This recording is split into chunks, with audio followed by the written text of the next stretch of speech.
Welcome everybody to another BDA Boxing Podcast, broadcasting to you live from the true north. This is your friend Mr. BDA, flying solo for the night. I sent a bunch of invites, see who bit. Nobody's bit biting so far. Hopefully somebody's gonna join us here, so it's not just myself talking by myself. Part 2 of the Charlo-Derevyanchenko breakdown. On this episode, we focus on Derevyanchenko. And I think it's going to be a good show, ladies and gentlemen. Alrighty. First of all, it's going to be a nice, compact show. I don't know how long we're going to be on for, but it's a late night comfy stream, extra comfy stream. By the way, guys, if any, like I said, some of the regulars here, no one can join because you left. Ah, come on. All right, on Rival, if you want in, let me know on the Discord or in the chat. I will see what happens. Because I don't want to do this by myself. It's not as fun. Gonzalo, if you're out there too, hit me up. I'm going to be posting the StreamYard link, and in case anybody wants to drop by, give us your thoughts. Also going to be opening up the phone lines. In fact, they are already open. Phone numbers right there in the description. And in the middle left-hand portion of your screen. So on this extra coffee stream, I want to welcome people we already got here. Official Scorecard Boxing, 92 AKU, Triple JJJ, SSB 28, Pink Panther, Gabriel, Greenmount Avenue, Endgame, Eric All Gas and No Breaks Velasquez, great name, Antonio Hernandez, and many more to come, I'm sure. Gotta do this late night podcast, man. I haven't had time to do them during our regular hours. Neither has Bucho been around for that.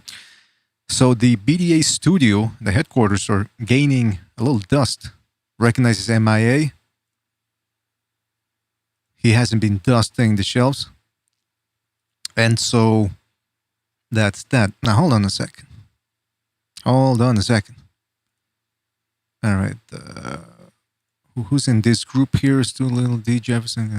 Okay, that's not going to work. All right. Maybe this one will work. How do I...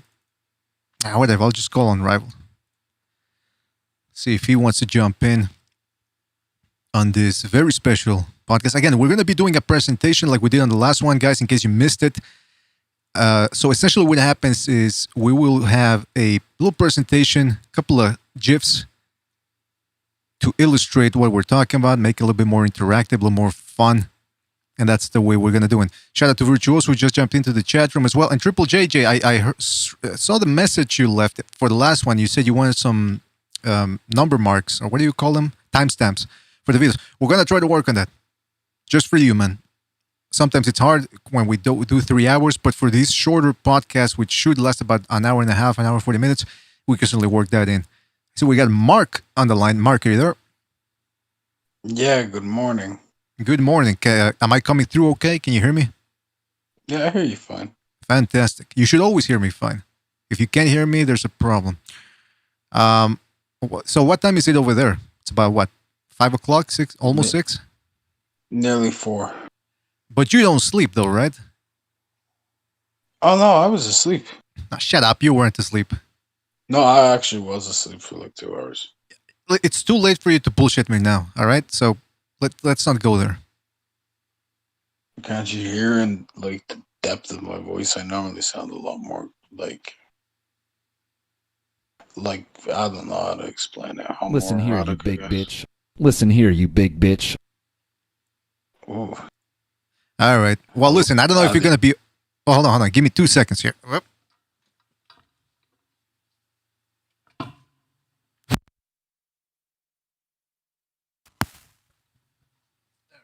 wasn't sure if my microphone was going out again, so I had to reset the motherfucker. I don't know if you're going to be up for this one, though, on Rival. Are you going to be... Who knows? Who knows? What's the topic? Well, I don't know if you saw the last episode of the podcast, but essentially what we're going to be doing is talking about the Derevyanchenko Charlo fight, and we're going to be breaking it down a little bit.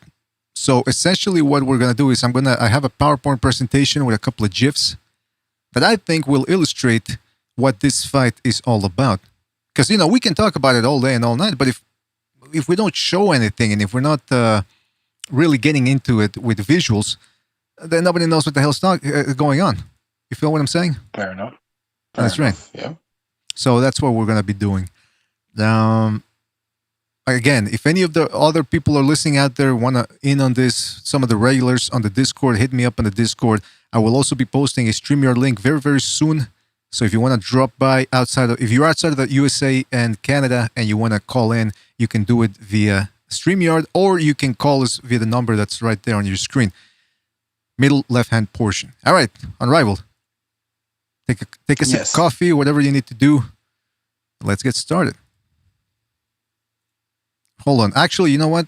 Before we get started, you got to see what I'm seeing here. Let me share my screen with you here. There we go. Tell me if you're seeing that.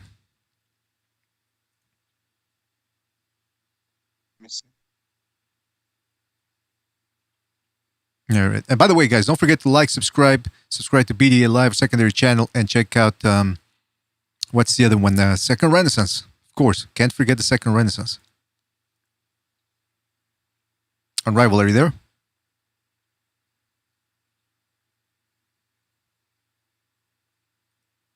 Unrivaled? What's going on here? Let me see if he's still around. Hello? Yeah, are you still there?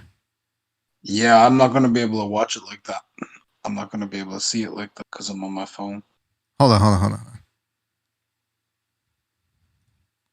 So you can't see what I'm showing you there? No, because if I click on that, it takes me into like a video thing, but you're not able to hear me. Wait, I mean, that's what I don't understand about this new thing on Discord. Now when I share a screen, something else pops up. What's going on here? Yeah, it's like you're streaming it to me, so I connect to watching a stream as opposed to like. Hold on a second. I'm gonna get to the bottom of this. Don't worry about it. Frame rate, streaming channel, change, PowerPoint resolution, live frame rate. You know what, Discord, you're really starting to piss me off with this new. Is there a screen share option as opposed to a streaming option? It says screen share right here, and then when I click on the actual PowerPoint slides, it tells me go live. And it's called screen sharing. What's going on? Hold on. Mute camera. What if you click on the link, man? Or on the stream, whatever. Maybe you'll hear me then. Hey, what if you click, when I share and you click on it, you can't hear me, you said?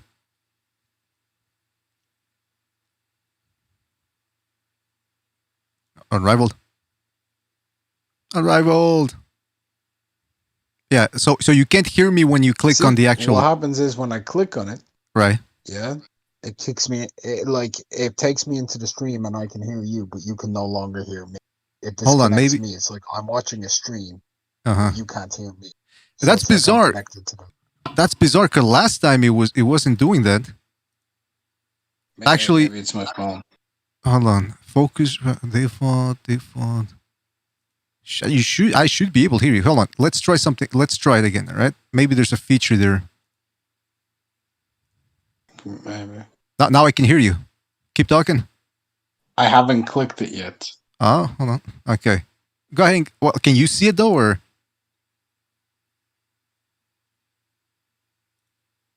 Hello, Unrivaled. Maybe now you can hear me, man. Unrivaled, can you hear me? Fuck.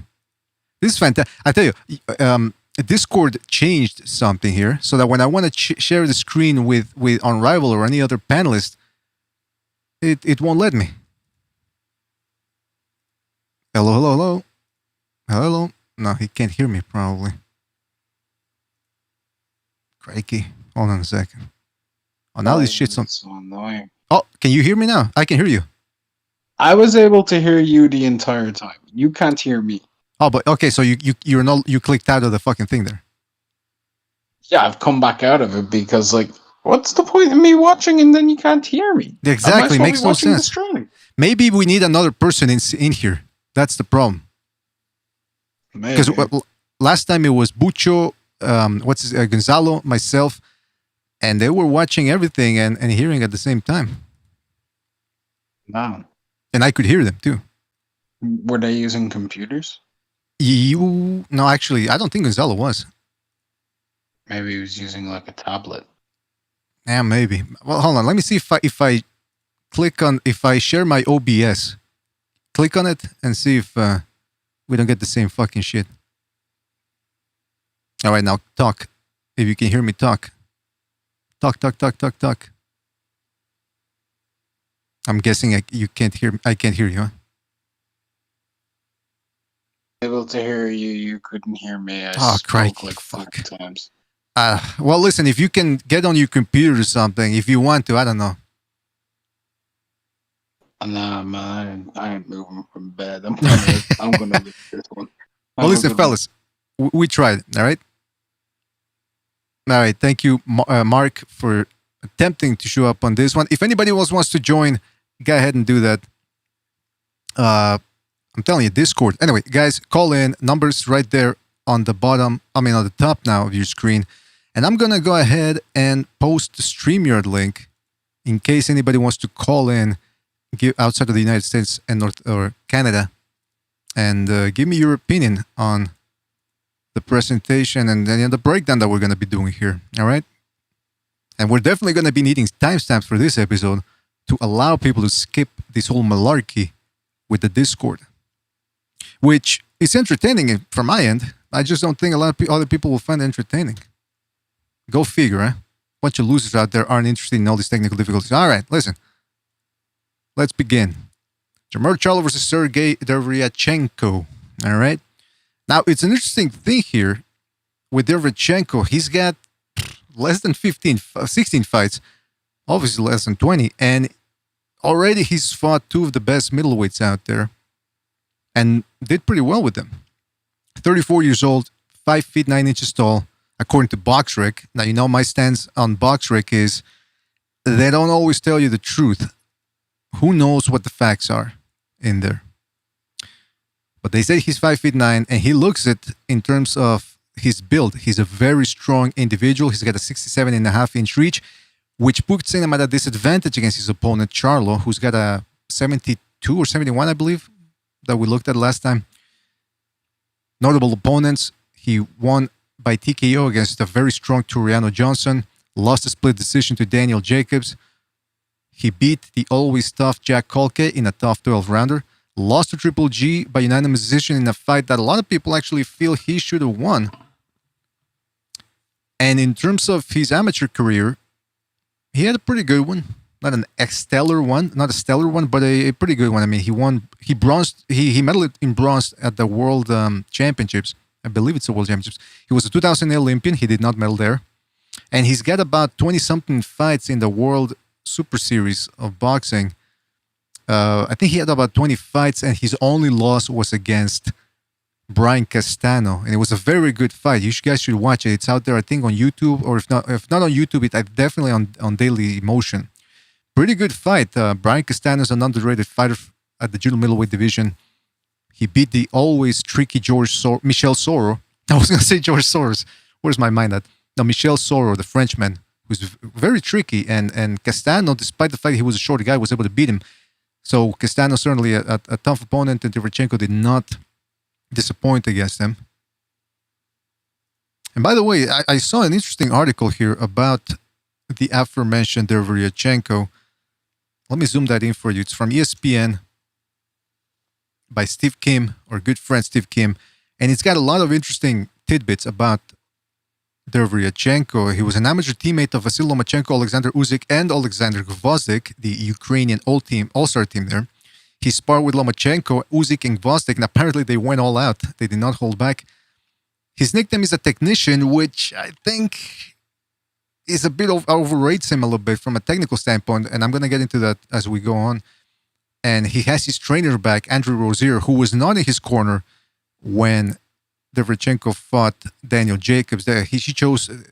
Rozier chose to stay with Jacobs, and the other trainer, the assistant trainer, Gary Stark or Gary something, is the one that switched over, and he stayed with Derevyanchenko. And Derevyanchenko, like I said, he knew Jacobs pretty well, gave him a tough fight. Obviously, gave our good friend Golovkin, a tough fight. So that's where we got it there. Triple JJJ calls him Rakunchenko. The freak? What are you talking about, Rakunchenko? I don't get that one. All right. Who's this? Nonito Kebab Donaire. Yo, it's official. Hey, official. How you doing, man? Nice, man. And you? Good. Doing fantastic on this late night stream, man. Despite the technical difficulties I've been having.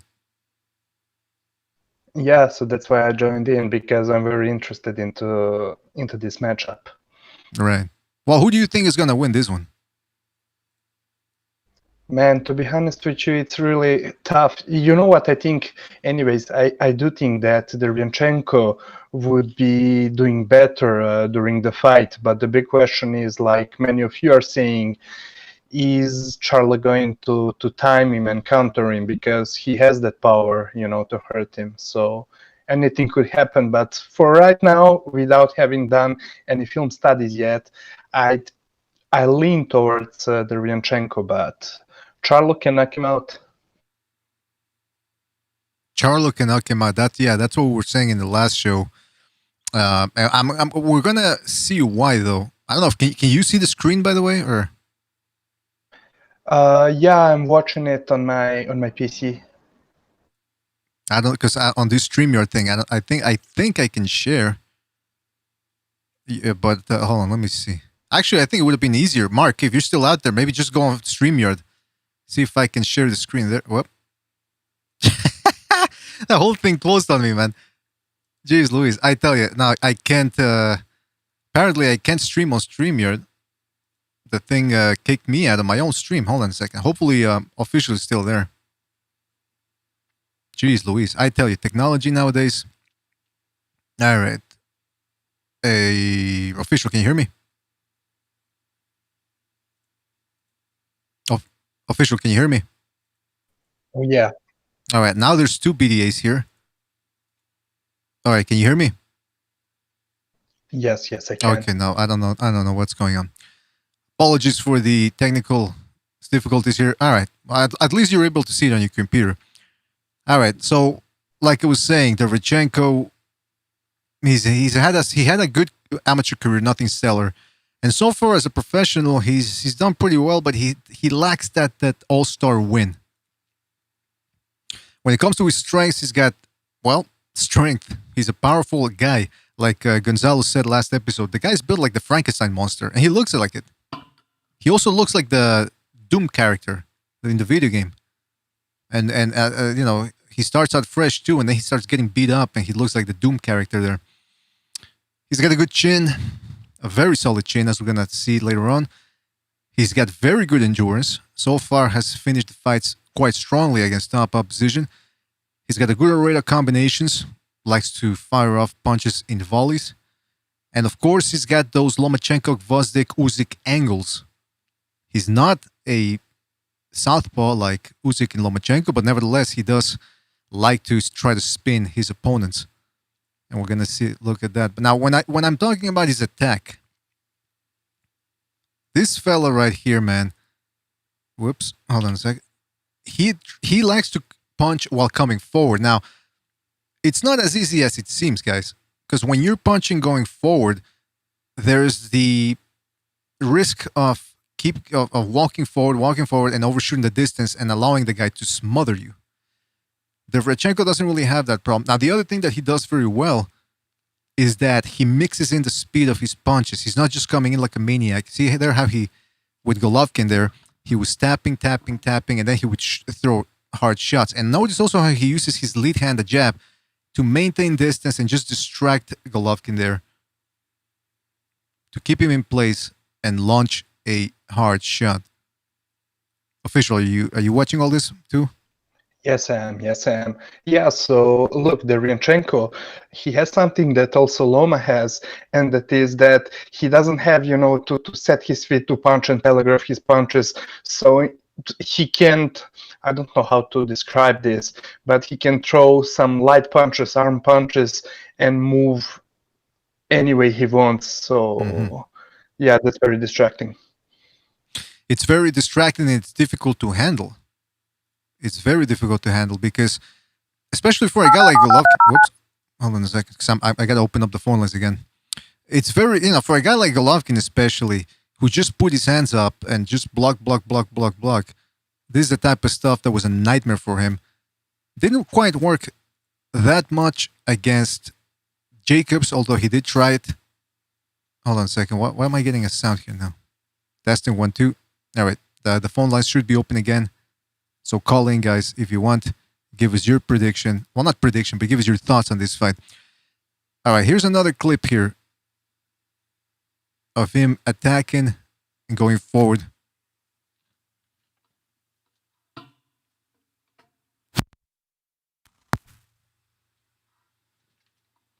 It's a GIF, actually. Shouldn't have called it a clip. And it's the same thing. It's now he's mixing in the uppercut in there.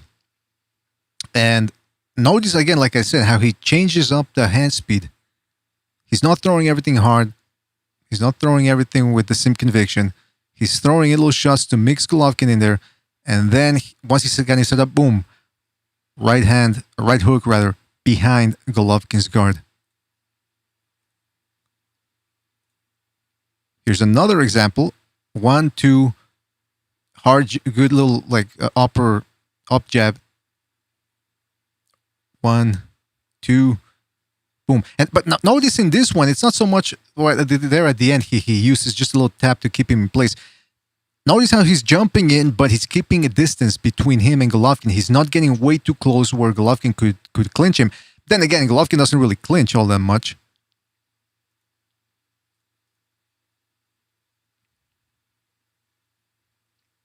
All right, let me go to the comments real quick. See what people are saying here. All right, we got Triple JJJ saying LOL. Rakuchenko. I keep calling him Rakuchenko. Tony Yayo says he likes to spin circles frequently. Triple JJJ says official has an insane attention for detail. 92 Aku says, did Triple GH play a role in this fight? I think so. Official, what do you think? I mean, how much did age play a factor, or are we going to be unable to tell until Triple G fights another top opponent? So you're talking about Triple G, not Derevyanchenko? Yes. Look, to me, honestly, I do think he's on a very visible downslide, man. I mean, look, but you also have to take into account that Derevyanchenko was the worst possible style matchup for him, because he throws a lot of punches. As you can see from all the angles, he can take away your jab and throws a huge volume of punches. So for somebody who has, pretty straight up style like Golovkin, it's not very easy. So he may look better against some other, let's say, top 5 or top 10 middleweight. But to me, anyways, it's clear that he's on a downslide. There is a lot of it has to do with his age. Yeah, I think so too, man. Now, it's going to be interesting to see Golovkin in there against another opponent, a guy who's going to be staying in front of him a little bit more and not flood him with the type of shots that Derevyanchenko did. And when you see Golovkin knock this motherfucker out, people are going to say, well, how good was Derevyanchenko then? Maybe it wasn't so much a case of Golovkin being old. But again, we're going to have to see. If Golovkin decides to fight that completely inexperienced and unprepared fighter that's supposed to be his mandatory, I believe, it's not going to be good for Golovkin. It's not going to tell us anything about Golovkin. But if he fights a top opponent and knocks him out, then okay, then we'll see. But this is the thing. On this show, we said that Derevyanchenko was going to be tough, a tough cookie to crack, a tough nut to crack, a tough meal to digest. And once it happened, some people, because people think we're Golovkin fans here or fanatics. We are fans. We love his style, but we call it down the middle with him. If he struggles, he struggles. If he loses, we call it. But people thought that we were fanatics of his, and they called in. People that we normally weren't even around came out of the woodwork for that particular fight, or the aftermath of that fight. They weren't to be seen for years. Then all of a sudden, boom, Golovkin has a hard fight. Perhaps should have lost that fight, and whoops, all of a sudden these people come out of the woodwork. But of course, we didn't see the predictions before the fight, so I thought it was a little bit disgusting to do that. I tell you what's not disgusting, and what is quite impressive here is Derevyanchenko again. Notice how he keeps tapping, coming forward, keeping a good distance. Now he mixes it up and he goes to the body. See how he mixed up their official, how he mixed Golovkin up upstairs with little shots. And Golovkin sort of anticipated it pretty well afterwards, the body shot, like right there, he began to block. But still, I think that punch landed on the flank right behind the elbow. So it was a good punch there from Derevyanchenko. Yeah, exactly. But that was the first thing I was mentioning earlier. Like Canelo, look, when he tries to move and punch, you can see his punches because they are starting from his legs. He's very dependent on his legs in order to throw punches. While Derevyanchenko, his upper body is completely separate from the legs, so he can pepper you. You know, certain, especially if you're Golovkin, keeping your guard up, so he can pepper you, keep you occupied, and then step and place those punches. And that body shot, the right hook to the body, was great. Yeah, man. I mean, that's a very good setup, man. A very good setup from Derevyanchenko. By the way, I see we got Mark on the line. Mark, are you there? Yeah, I'm here. All right. Now, are you being able to see the screen now, or? I'm watching it via YouTube. Oh, fantastic. All right. So we found a way around it. Normally, you can share things on StreamYard, but now, since I'm using a different browser on StreamYard, I think there's a driver setting off or something, and every time I try to stream, it kicks me out. So at least we found a way around this. Anything you want to say about what we've been looking at so far? Anything you wanted to say, maybe, perhaps? On the core clip that's been on screen for a little bit, like the right hand is shifted to the left, like he goes from that kind of supine to a orthodox position. He does that really, really well.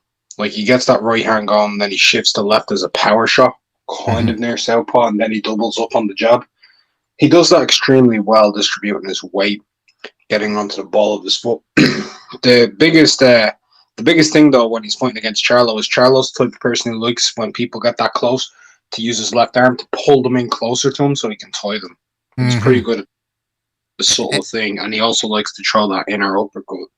That's right.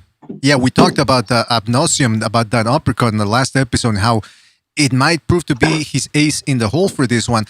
And also, like you mentioned, that he likes to use that lead arm. He might also try to use that lead arm to keep Derevyanchenko's head in place and whack him with an uppercut.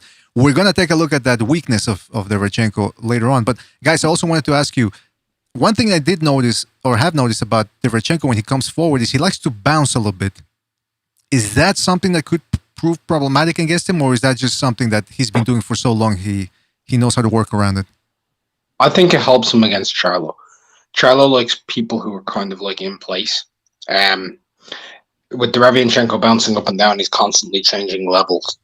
So it makes it a rhythmic timer more difficult because he doesn't bounce on rhythm. He goes off key. So it'll make it a little bit more difficult. All right. Well, you know what? That it will remain to be seen. But it's a good point you make. And like I said, it's going to be interesting to see if Charlo can take advantage of that, or whether he gets caught on that one. Now, hold on a second. This is another sustained attack from Derevyanchenko. This time he starts to the body, mixes a couple of shots upstairs, and boom, finally finishes off with a big one. Keeps going, holds him in place with a jab. Another overhand right. Tries the uppercut, but Golovkin did a good job of blocking it there. The body work is something that he did have some success with. And this time he started on below with the body and finished up upstairs. How would you guys rate Derevyanchenko's power? Well, me personally, I'd say it's good, but nothing extraordinary. I'd say it has more to do with his volume and probably the precision. Oh, Mark dropped. Yeah, I agree. Well, I agree about the power. It's not so much, like you said, it's not so much the the power itself, at least compared to guys like Jacobs and Golovkin. He doesn't have that power. And I dare say that, what's his name? Charles, oh shit. Mark says, my connection cut off, not working for me tonight. All right, Mark, at least you tried. If you can work it out and come back in, link is right there. Let me check the phone calls. No phone calls yet. Guys, don't forget to call in. Give us your opinion on this fight. I'm really interested. I'm really hyped up for this one. I want to see what happens on it. Hold on a second.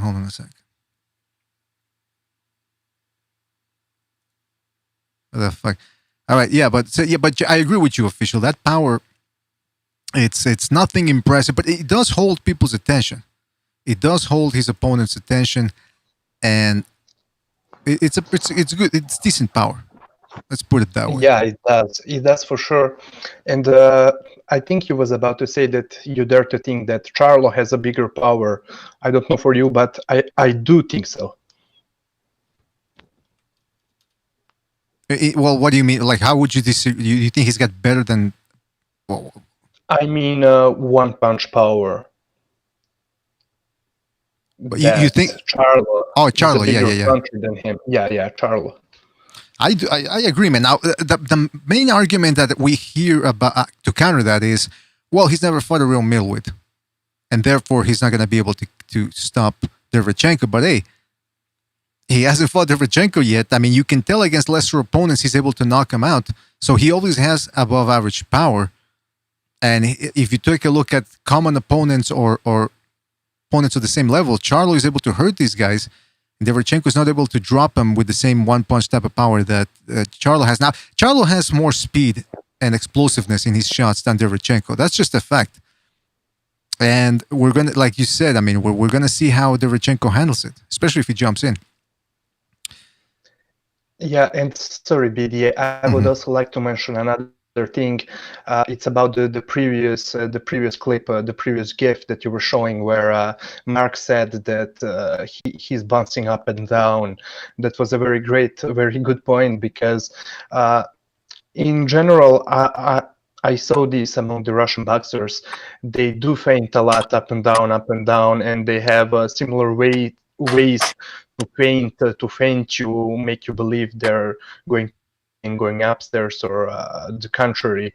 But also I saw that people like him, Povetkin and Chocolatito Gonzalez, for example, they do like to throw 1-2 and then jump up and throw a jab, and then when they land, due to how do you say the power that is generating when you drop on your legs, they're able to throw hard body shots to deliver on or to side, because when you jump up in the air and throw a jab and then you land on your feet, then from the close you cannot really turn your hips, turn everything into a punch from the close range, because it's risky. So you kind of have to throw an arm punch when you're fighting at close range, and it makes that, let's say, so-called arm punch much harder. It's a good point, man. That's a very good point. I knew a guy from Kazakhstan at my gym. I don't know how he got here to Canada, but he's from Kazakhstan, and he had that style there, jumping in and out, and I actually tried to talk him out of it a little bit, or not to talk him out of it, but not use it so much. By the way, I see we got Johnny Boy Boxing on the line. Johnny Boy, you there? Yeah, what's up, buddy? Hey, what late show tonight? Huh? Why didn't you hit me up on the Discord? Oh, I just seen the link. I was like, shit, I'll just hit this one. What the hell? Go on the Discord, because I want to see if the we were having some. Remember last time we were sharing the screen, you guys were able to see it, and I was able to hear you. Now for some reason we had Mark on, and he said he could if he clicked on the stream, I couldn't hear him, but he could hear me. So it was a whole Mickey Mouse type of shindig going on. Let me call you. I'm gonna call you on the Discord, and we'll see what happens. I'm calling you now. All right. Also, we got some guy named Guido Payan. Guido Payan, are you there, Guido? Yeah, I'm. Oh, what the fuck? It's the same. All right. All right, I'll go back to the StreamYard. Yeah. All right. What the fuck? It's got two streams going on here. Hey, what the fuck? Did I? Official, did I kick you out? Official. Gosh damn it. I'm telling you, things are going, not from, well, I wouldn't say from bad to worse, but it's pretty interesting. There we go. All right. Did I kick you out, official, or what happened? No. What is happening is that when somebody on StreamYard turns on their camera, my connection is so bad that it kicks me out. I'm glad to see that I'm not the only one with the issues here. All right. What the fuck is going on right now? All right, hold on, because I want to see if the PowerPoint thing here works. Because for some reason, when I try to share it with everybody else, all right, hold on. Give me 2 seconds here, Johnny boy, and we'll do a test here. All right, click on the screen and then talk, and the screen that I'm sharing. Then tell me if you can hear me. All right. All right, I'm watching it. You're watching it? Yeah, I can see Derevyanchenko Golovkin. There you go. I don't know why Mark couldn't do it, man. Yeah, I don't know. Anyway, well, listen, good to have you on board, man. Is this a new clip or? Hold on a second. No, this is another one. So notice how he throws a 1-2 left hook, snaps, and see, this is the problem with people say, "Wow, Golovkin, he lets guys hit him." You telling me he wanted to get his no guy wants to get his head snapped back the way he's doing in this clip here. Look at that. His head snapped back about 6-7 times, man. That motherfucker was getting hurt in there, man. Derevyanchenko, you know what? Official, we were talking about the lack of Derevyanchenko's power. Again, it's not knock you out with one shot or drop you power, but it's good enough to be piercing Golovkin's guard. For sure. Yeah. No. BDA, can you hear me? Yes. Oh, okay. I was just double checking. But what's it called? Not to change subjects or anything. So, not to change subjects or anything, BDA, real quick, but the day the whole Lomachenko Teofimo news broke, right? I got like $100 and some worth of super chats. YouTube fucking robbed me. They didn't give me nothing off of 2 streams I did. Those cocksuckers. Yeah. What did they demonetize the video or what happened? No. They're both up there. They're both monetized, and the fucking money doesn't show up. Those cocksuckers. Actually, I think even if it's demonetized, the super chat is. I think the super chat is exempt from that. Maybe I'm wrong, but that's bizarre, man. Well, keep checking, man. Maybe it's a delay or something. Yeah, it's a fucking glitch or something. I was like, the hell? The fuck. Yeah, but anyway. These momos want to steal your money. That's not right. Yeah. You're gonna let this punk get away with that? And I'm not a rich. I'm far from a rich guy. $100 is like it's the equivalent of Floyd paying for George Floyd's funeral. You know what I'm saying? Oh, wait a minute. You know, you gotta chase him down like Tony. You gotta chase him down like Tony did to Phil Leotardo when he was trying to stiff him out of his money. That's what you gotta do. Oh yeah. Yeah. All right, now anybody want to comment on this clip that we're seeing here? Yeah. I'm sorry. I'm spinning one up, BD. My bad. Don't worry about it. All right. Let me see. Left and a right. Left hook. Yeah. He wanted to get hit by that. I bet right over the top. Yeah. Yeah. I'm sure he wanted to get hit by that fucking barrage. Yep. Oh. Yeah. Hold on a second, real quick. Shout out to Steven Schneider, who just donated with a super chat, and he says, "Stay classy." We got no other choice, man. Well, we're always gonna stay classy. What's the matter with you? Shout out to Steven Schneider. Thank you for your contribution, man. Go ahead, Johnny boys. Yeah, we got class. We don't like middle school girls over here. You know what I'm saying? Oh, by the way, did I play you the clip of? Because you were talking about that guy. I knew something was off. Because sometimes you look at a guy and you think, I don't know if and then in hindsight something happens and you go, I should have seen it coming. This was the interview he did with a young female amateur boxer, and this is the type of questions he was asking her. And now I sort of, from the context, now I get it. It was disgusting, but back then it was bizarre. But this is what the type of questions he was asking her. How many cocks you jacked off? Let me see those tits. Let me see those tits. Beautiful set of tits. How about you let me fuck them? And I thought that was very, very, very inappropriate. But I guess that's the way some people like to do it, man. Anyway, listen, let's get back to this one. Where were we? Okay, so I think I'm gonna speed it up because I don't want to spend too much time here. Look at the strength. When I mentioned strength as one of his attributes, this motherfucker against Jacobs was just barging through. Look, he takes a right, comes back with a right himself, a little left, rolls with the right a little bit there, or actually blocked it with a crab style defense, and then boom, nice short left hook. And that's the other thing that we're gonna get to later on. Derevyanchenko actually can throw very good straight shots from the outside, and on the inside though, his inside work ain't all that bad. Look at this. Yeah, there's 3 fights on that Showtime schedule that really intrigue me, and this is one of them. The other 2 is Nonito Ubali and Danny and Spence, but I think this is I think Charlo and Derevyanchenko is gonna be a banger, bro. I think it's gonna be a lot of back and forth action, and I like that you're playing the Danny Jacobs clips right now too, BDA, because Danny Jacobs is pretty almost exactly the same frame as Charlo is. Mm-hmm. So I think that's a good measuring stick to it as well. I think Danny's got a little bit quicker hands than Charlo does, but does he carry more power? Yeah, I'll leave that up for debate. So. Yeah, and I also think Charlo's punches might be a little bit more tight, a little bit tighter. But Jacobs has that type of power. He slaps with his shots a little bit, but nevertheless, he's able to stun guys. I mean, I guess he's just naturally heavy-handed. By the way, I see we got Boston Boxing on the stream here. Boston, are you there? Yeah, what's up, man? Can you hear me okay? A little bit low, man. It sounds like you're talking through a glass or through a cup. Colonel? Hold on a second. Yes. Colonel? Can you hear me? Can you hear me? It's I can hear you, but not that well, man. It's like you're talking through a cup or something.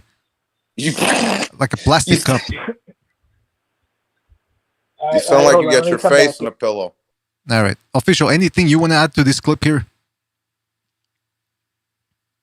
Sorry, BDA, my stream is a bit late. I'm like 10 seconds behind you on YouTube. Mm-hmm. You know what? Jump on the what's it called? You're still on Discord, right? Yes, I am. Fuck, how do I create a DM group? All right, hold on a second. Want me to drop you a message there? No, it's because even then oh boy. Johnny, are you still there? Yeah, I don't know. Because, all right, I'm going to leave you from the other group there. Oh, we got John Gonzalez too on the Discord. John, are you there? Oh, God. Hello? What's up, brother? Interesting. I just added another name in there to be able to create a group. And all of a sudden the guy answers. Because he's in Texas right now, so that's why he's able. How you doing, John? Thank you. How about you? Fantastic, man. Fantastic. All right, now hold on. Let me just find the official here on the Discord, and I'll send him the invite. Good for you. Good of you to drop by there, John. Juan Gonzalez, I should say. I'm being loud and shit.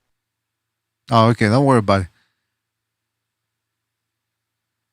Official. Official. What's your name on Discord again? Office Tamer Skortkadziev.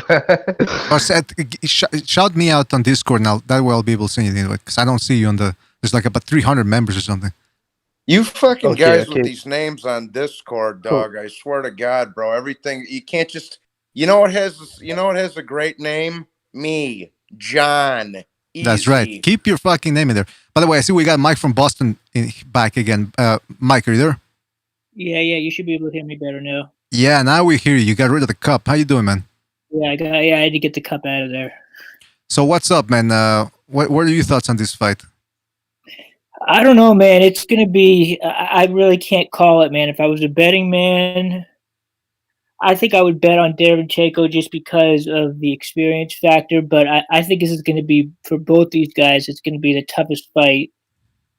I mean, maybe the toughest fight either of them have had, I mean, including Triple G and Danny Jacobs for Derevyanchenko. He did very well in those fights. He's never fought someone exactly like Charlo, who can do the things that Charlo can do. So I mean, it's a great fight. I keep going back and forth, though. I really can't say for sure who I think is going to come out on top. It all depends on whether or not they do their thing in there. It's a pick'em. It's a pick'em, Mikey. It's a pick'em. I feel like if Charlo can use his jab and he can catch Derevyanchenko coming in with the uppercut, he could do very well. But we've also seen Charlo flustered. And, the fact that he's fighting on the same night again as his younger brother, we saw him fight against Matt Korobov after his brother had taken a loss. And I thought he looked bad. I thought he lost that fight, to be honest with you. I thought he lost to Korobov. Well, you know what? You're not alone, man. A lot of people feel that way, that he should have lost to Korobov. But again, different types of styles here, man. Now, Mike, are you able to see the screen while we're talking? No, I'm not on.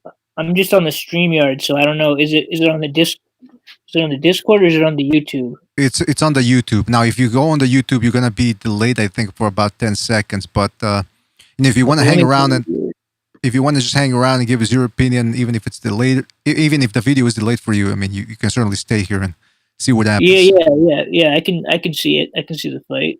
So this is the Danny Jacobs fight. Yes, and we're just talking about how Derevyanchenko actually has a good. He's built like a tank. This motherfucker. That's why before the Golovkin fight, I remember thinking, man, he's shorter than Golovkin, which means he's probably gonna be stronger than him. I mean, he's got more bulk to him, and you look at his back. That guy's built like I said, like a brick. He looks like a brick with 2 legs and 2 arms, and that haircut doesn't do him any favors. He looks like a police officer. He looks like he should be kneeling on top of a black guy. That's what he looks like. Motherfucker looks like a cop. In fact, he looks like a cop. All right, now here's another clip, fellas. Against the always tricky Jack Colkay. Boom, catches him. Again, he's jumping in. That's what I don't like, but hey, I guess you got to do what you got to do. But you also notice how he's able to come forward, not only to keep his distance like he did against Golovkin, but he's able to stay defensively responsible by slipping a shot there and then following Colkay as he pivots and throws a couple of shots. Now, he missed with those last 2 shots, but fellas, this is just indicative of how Derevyanchenko keeps his relatively cool when he's changing. Yeah, he's definitely a very tough fighter, and he's also very gritty. He gets up. He doesn't have a problem throwing some headbutts, getting up there with his elbows, and he has no problem doing that. He was doing that in the Triple G fight, so he's no walk in the park at all. I mean, if Charlo thinks he's going to walk over this guy or he's going to have an easy time, he's in for a surprise. Mm-hmm. Absolutely. Now, Israel Diaz in the chat room says Jermall Charlo couldn't knock out Makarov and Brandon Adams, so he won't be able to hurt Derevyanchenko. That's a pretty one-sided view of it, because Brandon Adams and Kobrov were on the outside. Brandon Adams was a midget in there, and he was fighting defensively, very defensively, making himself as short as possible, and Charlo couldn't get to him. Derevyanchenko is going to be going after Charlo. Charlo won't have to try to find him. I mean, he's going to be right there in front of him, and that's going to be giving Charlo more opportunities. Now, whether Charlo stops him or not, I don't know. I'm not 100% sure on that, but he's going to be able to hurt Derevyanchenko. I mean, to think otherwise is ludicrous. It's underrating Charlo's power. Exactly. But see, that's the thing. When people look at records and they go, "Oh, he could knock out this guy and this guy, therefore he won." Look at the actual fights themselves, man. He hurt Kobrov. He stopped Brandon Adams. The style too. I mean, it's the style of the fight. The fact that Derevyanchenko comes in and Charlo has an excellent counter uppercut that he's caught a couple guys with. We've seen a couple guys get knocked out with that, and he could absolutely knock out Derevyanchenko if he caught him at the right time. So we can't use past fights as a measuring stick for this type of thing. We've seen Derevyanchenko go down. He's gone down a couple of times recently. So he And Charlo, he's a big puncher, man. He can do some damage, but it's all a matter of if he can handle that type of pressure that he's going to be under from Derevyanchenko. Absolutely. It's that's going to be the benchmark. You see, I see Johnny Boy dropped out. I see Official left the StreamYard. He says, I think for me, the Discord, he says, I think StreamYard works better for me. Are you back, Official? Yes, I'm back. How come it was working? What was working better here than over there? I don't know, man. I think it's due to my connection. It's really poor. Gosh darn. You're in France, right? Yes, exactly. The heck are you doing? How come they don't get good internet over there? All right, Johnny Boy says he'll be back in 2 seconds. All right, listen, let's continue with this one. Okay, fellas. Sure.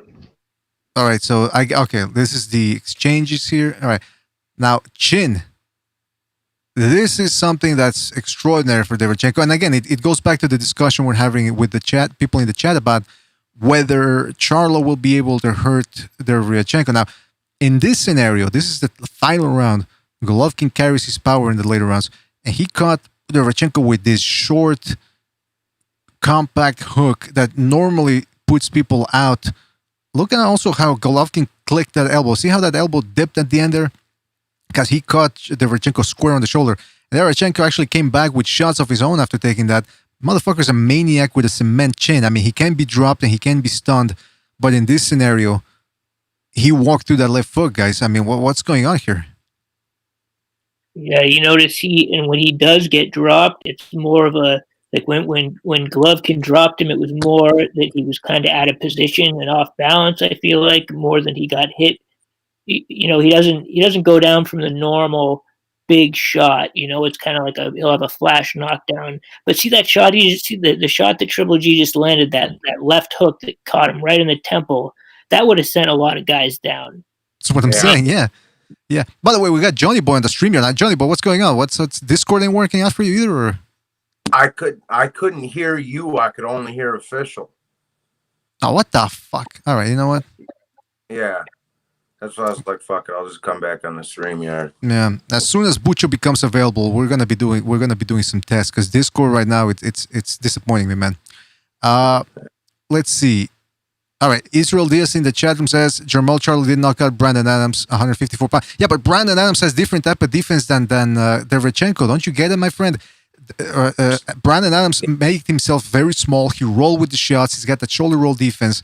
And he was on the defensive. He was on his survival mode. He was having a very hard time catching or getting to the taller Charlo, so he just went on the defensive.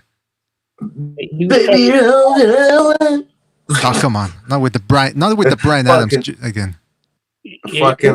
His goal was to survive that fight without getting knocked out. That was his whole game plan, was to not get knocked out. So it's hard to knock a guy out when he's, when his whole thing is to not get knocked out. So I mean, it's very hard to use that as a comparison. A guy like Brandon Adams. Fuck BDA. I was gonna drop you a super chip, but I just got my new card in the mail. I got to adjust. Listen, I don't want excuses, man. By the way, listen, no, guys. I'm serious. I'm kidding. The phone number's on the description. If you guys agree or disagree with something here, or you want to just comment on what we're saying, call in, man. Or if you don't, I got the StreamYard link right there. If you're outside of Canada or the United States, and you can drop by and let us know what the fuck is going on. All right, fellas. The thing is, bro, I want to have a card game for this card. I want to get have my cousins and them come over and have a card game. But the thing is, if I buy this cocksucker and both the Charlo sisters win, I'm not going to be angry, especially if I'm getting my ass kicked in poker. So right. You're not going to be happy, you mean? What's that? You said you're not going to be angry. You mean you are going to be angry? I'm going to be angry if they both win. Yeah, thanks. Yeah, me too. All right. Now, this is another clip of him getting clipped by Golovkin's left foot right on the chin. And even then, he comes back with a shot of his own at the same time and keeps coming forward, even after eating a jab afterwards, like right there, boom. Yeah. Now, again, though, for people that said that, Derevyanchenko definitely won that fight, don't forget, man, freaking Golovkin was lighting some bombs on him, and look at his face, all busted up. I mean, I know we're not supposed we don't just judge a fight based on the face, but he did. Golovkin was bouncing some bombs off of Derevyanchenko's melon fucking head. And look at the state of his face, Larry. Look at the state of his face. A little Lennox Lewis reference in there. Official Scorecard says, sorry, BDA, my connection is terrible. I'll be in the chat. All right, Official. It was good to have you while you were there, man. Thank you for being on. Everybody's having technical difficulties today. That was the Vitaly Klitschko fight where he said, "Oh, look at his face, man." Yeah. I was going to knock him out.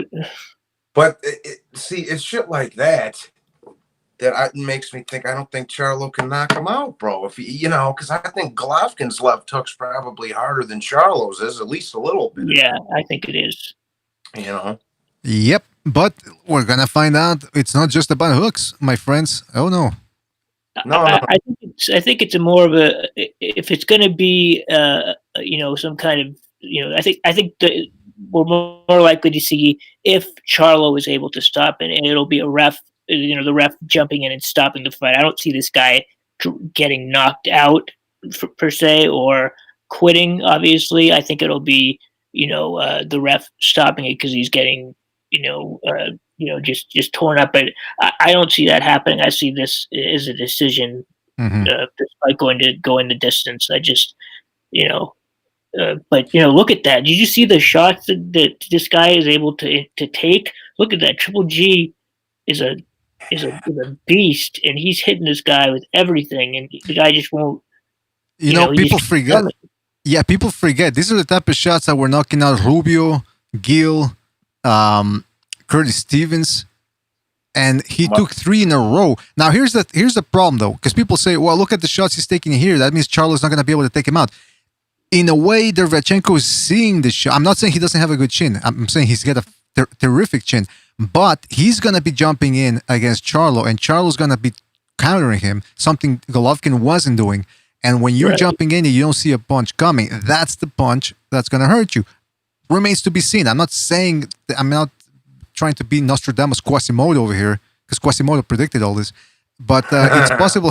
It's possible if he jumps in there, he could get dropped. I'm not saying stop, but to say that Charlo can't drop him or hurt him, like I said, it's malarkey. It's a bunch of malarkey. It's hogwash. And Gonzalez just made a great point. We will have to see if Derevyanchenko is the same after the Triple G fight. That's actually a good point because he did take a beating in there. Mm-hmm. That's a great point. Yeah, we've mentioned that before too. How much of this? Because again, it's one thing to have a good chin. It's another to be getting your brain shaken up like you're in a bar fight. And we'll see if he can. If this fight took anything out of him, man. Hopefully not, man. Because I want to see a good fight, man. And I don't want to see Johnny Boy fucking drunk and angry after the fight if Charlo wins. That's the thing, bro. People react to taking them kind of beatings differently too. Like, look at Fernando. He took one beating and he wasn't the same after. Meldrick Taylor took one beating. Then Eric Morales takes fucking 3 or 4 of them in a row and he looks great the next fight after. You know what I mean? That's a good point, yeah. Everybody takes that shit differently. If you really take a nice beating, Sometimes you gotta take a beating. We've seen Triple G do this he changed what's his name's whole career. With Kell Brook, he changed his whole life with that fight. That's a good point. Yeah, that's what Golovkin does to you, man. But still, I mean, I'm in awe of how he took these shots here. Boom, right overhand right, another overhand right, then the left hook. I mean, I'm telling you, these are the type of shots that normally put guys out.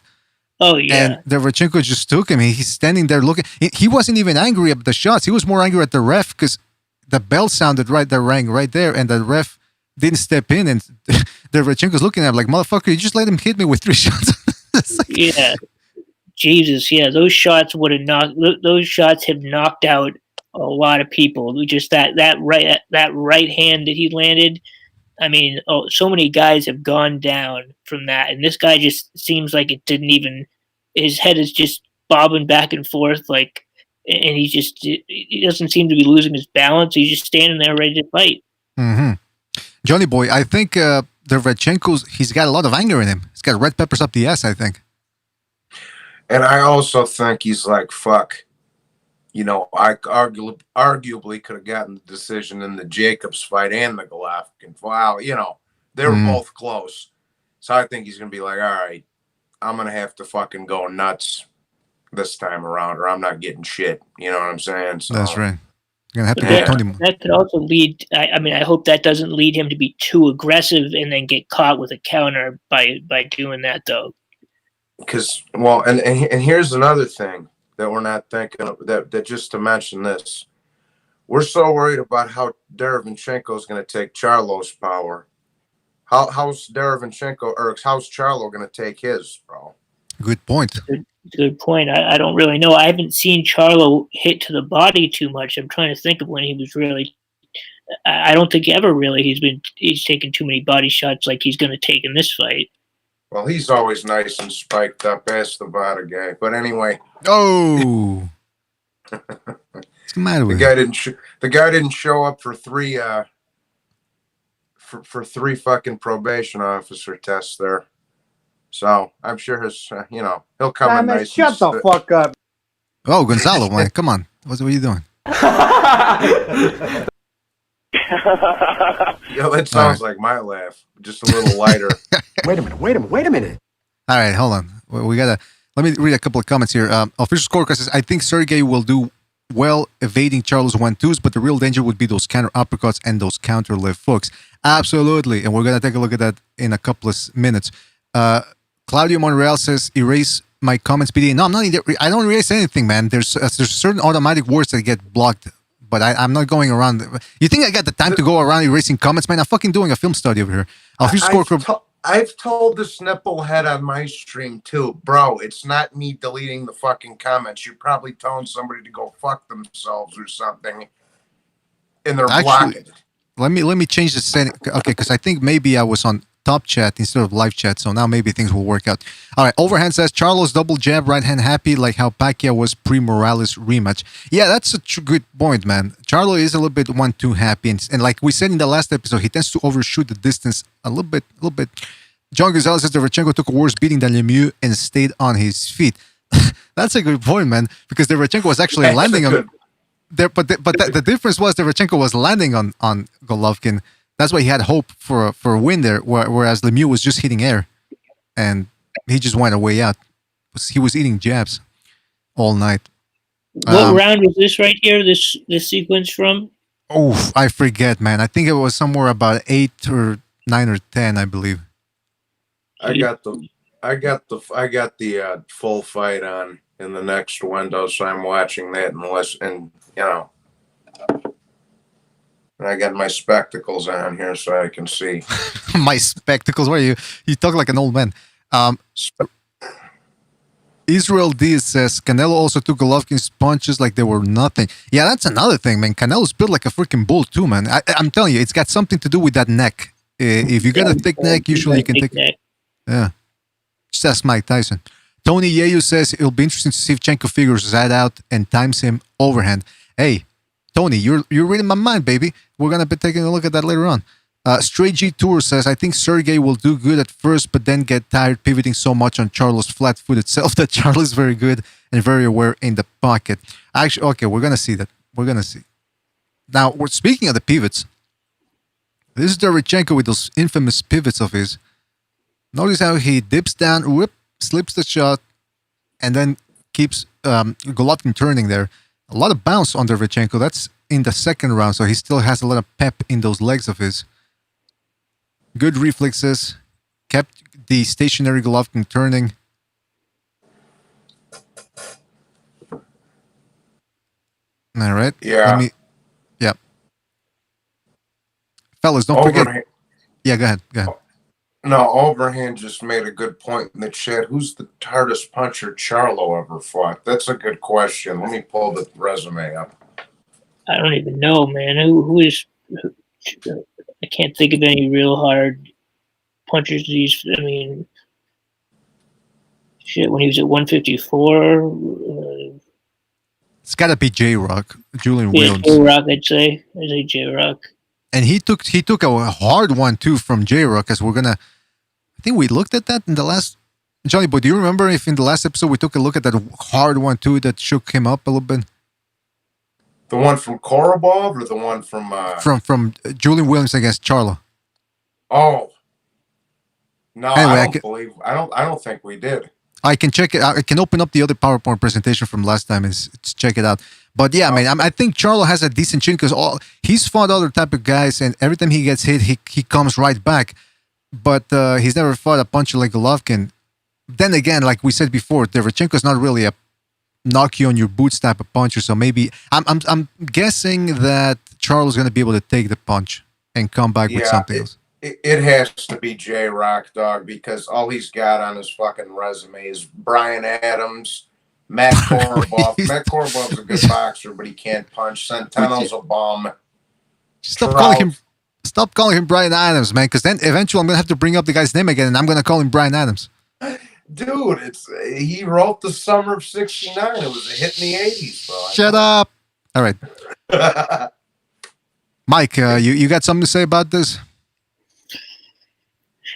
Well, I mean, you have to think about the fact that, you know, just of what we've seen of Charlo, he has a tendency, like you said, to go for that big 1-2 like he's doing a Deontay Wilder impersonation. He tries to, throw everything he has into that right hand. It's easy to see coming. He telegraphs it. It's usually in the early rounds. So, but here's the thing. I mean, we can talk about, how well he's going to take Derevyanchenko's power, but how is he going to take it to the body? How is he going to take the body shots? We just haven't seen him really take he hasn't fought a good body puncher like this. So that, I think, is going to make the difference because we know Derevyanchenko is going to go after the body. Mm-hmm. Yeah, and I was just looking. I just had his whole resume pulled up there. There's dog shit. It's Korobov, Brian Adams, and Trout. Like, the fuck? Yeah. Yeah, he's never fought a real puncher. And I'm not saying Derevyanchenko's a fucking one punch knockout type of guy, but he's right there, I think, with Julian Williams, man. Oh yeah, he's definitely he can definitely, and he's very consistent. He's pretty accurate, and he keeps coming forward. He does not, you can hit him as hard as you want, and he's going to keep coming forward on you. And and think about the height difference. I mean, how many inches does Charlo have on this guy? Charlo's what, 6'1"? Like 3 inches. He's about 5'11", 6 foot even. 5'11", okay. 6. Yeah. He's got like 3 inches on him. So it's a difference, but it's a notable difference, but it's not like a outrageous difference. I'm not sold on Charlo's ability to fight a guy who can do what Derevyanchenko can do, because we saw what Korobov was able to easily piece him up with that straight left hand every time he wanted to land it. I just am not sold on Charlo's ability to fight someone who can really fight. I mean, because every time we've seen him, and with decent guys, he gets hit. He takes shots. Well, he's gonna try to sell you on that. He's gonna try to sell you the Charlo package in this one. So stay tuned for that one. Now here's just a clip of him countering. I'm showing that Derevyanchenko can come forward and counter. He was a solid amateur, so he knows what he's doing in there. Here is him controlling the distance. Again, that bounce on his feet. This against Kolke. Steps back, counters, tries to counter with a left hook, steps back, and boom, catches Kolke with a jab as Kolke is coming back up. Look at that. And he changed the angle too a little bit there. Changed the angle by just a slight little pivot. He's got nice feet, man. Derevyanchenko's got feet, man. All the fucking Ukrainians got feet, bro. All of them. They all got some kind of feet. Absolutely. They like to emphasize that footwork. I mean, Gvozdyk, Usyk, Lomachenko, it's no coincidence that these guys have very good footwork. The thing is with Derevyanchenko, we don't really see him doing this because finally he's fighting a guy that's really about his height. Against guys like Jacobs and now Charlo, I don't think he's going to be doing this too much, but even like against Jacobs too, he wasn't really doing it that much. The bouncing up and down, back and forth. But he knows what he's doing with his feet, man. Yeah, they're all like that. Even in the MMA, Valentina Shevchenko, she's from that neck of the woods, former Soviet Union, not Ukraine, but she's another one, bro. I know it's UFC and not boxing, but she's another one. Women and men, period. She's got one of the best footwork in that sport too. Like it's insanity. Like them boys know how to move their feet. Them boys know how to move. Damn Ukraine boys sure know what they're doing. All right. I was trying to talk like I was trying to talk like old Pappy, but it wasn't working out. All right. What we got here is failure to communicate. Now this is again more inside work from Derevyanchenko. Now, actually, I missed titled this one. It's not inside work. It's defense. Look at that. We're gonna take a look at his weaknesses. Not in this episode, but in another one. How he eats too many jabs sometimes, but when he wants to, he can move that head pretty well. Look at this. Here he blocks some shots on the inside. He pulls back. Boom. Makes Jacobs misses with the left hook, weaves under the right hand, and then leans back again for the left hook. Good instincts, good defense, man. Go ahead, guys. Go ahead. I think Danny Jacobs is definitely has a better skill set than Jamal Charlo, but we don't know yet if Jamal Charlo really has that power that we think he might have. He may be able to hit a lot harder than Danny Jacobs. Maybe, man. Maybe that's the biggest question coming in here, and we're gonna take a look at that in more detail in the subsequent episodes. But if Derevyanchenko comes in with this type of defense and moves his head a little bit more. Because again, sometimes he stays too stationary. It seems to me like he's too. It is what happens with certain fighters is that they're too intent on getting their own leather on the other guy, so they forget to move their head and or block shots. But here, you see Derevyanchenko when he wants to, pretty good head movement. He definitely can. By the way, fellas, phone lines are open, so don't be afraid to call in. Give us your opinion on what we're watching here. Yes, let's hear some Charlo fanboy tell us why he's gonna wipe the floor with Derevyanchenko. Nah, they don't call in anymore. No fucking Charlo fans. I don't know. They think we're Charlo haters, but we actually gave him some major props in the last episode. So, all right, here is. Go ahead, Johnny Boy. What? No, I was gonna say they can't call in because he doesn't have any fucking fans to begin with. Oh, come on. Well, actually, that's a good point. Now, if he wins, you're gonna watch a lot of people that aren't Charlo fans. All of a sudden, they're gonna turn Charlo fans. I told you, motherfuckers, he was good. Golovkin and Canelo better watch out. It's like, all right.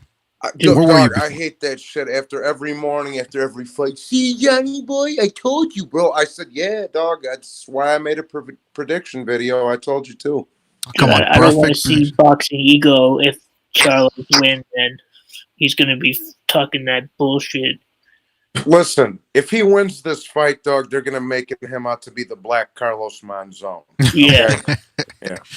Hey, listen, after Wilder lost, they need somebody to pick themselves back up with. So, but okay, in this clip, I'm showing a sequence of clips here of Derevyanchenko being able to fight on the inside. We saw him throwing straight shots against Golovkin. Now here he is against Danny Jacobs on the inside. Look at these nice short shots, getting a lot of the good leverage. That's a nice right hook in there. Here's boom, left hook, right hand. Very nice.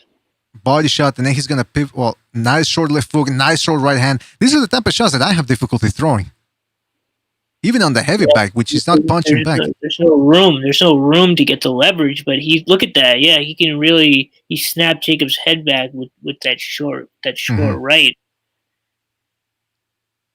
Now, guys, I'm gonna tell you something. As we're looking at these clips, I think this is the perfect distance for him to fight Charlo at. Because I know Charlo can fight on the inside too, but I think Derevyanchenko is going to have the advantage by virtue of being the shorter guy with the shorter arms. He's going to be able to get more short shots like this. So in between Charlo's big shots, he's going to be able to keep peddling him with this type of shots. And I'm not saying Derevyanchenko should spend the whole fight in there, but mix it up. Spend some time on the outside, and then boom, all of a sudden get real close. Like Andre Ward, that's what he used to do. He would dance around on the outside, make you miss, jab you a couple of times, and all of a sudden, boom, he would go on the inside and start muscling guys. What do you fellas think? You think that's a... That's a good comparison. Yeah, Andre Ward was very good at that. And we haven't seen, Charlo is used to being the dominant, powerful guy in every fight, he's always the biggest puncher, the biggest threat. So this is going to be the first time where where he's going to go in there a little bit concerned with what's going to happen to him, because he saw what this guy did to Jacobs. He saw what this guy did to Triple G.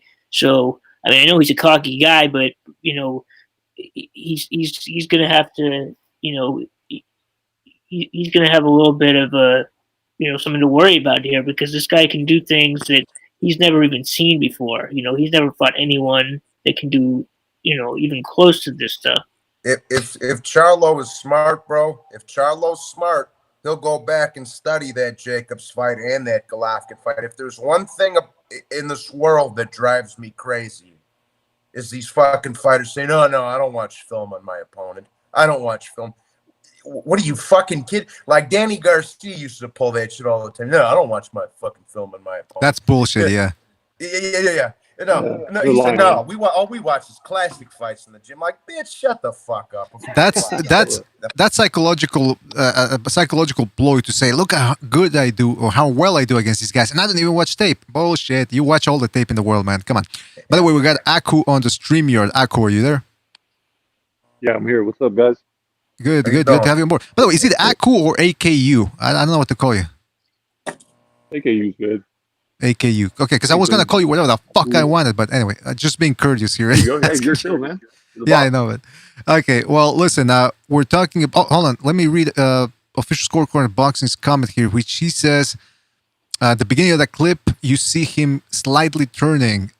He says he pivots out of the possible right hand from Daniel Jacobs like Canelo did versus Triple G in that first fight, but Sergey does it from close and bumps Jacobs with a hip. I think he means with the shoulder while pivoting before the right. Yeah, he also likes to see how he looks to push guys off with the elbow and with the shoulder before throwing that right hand.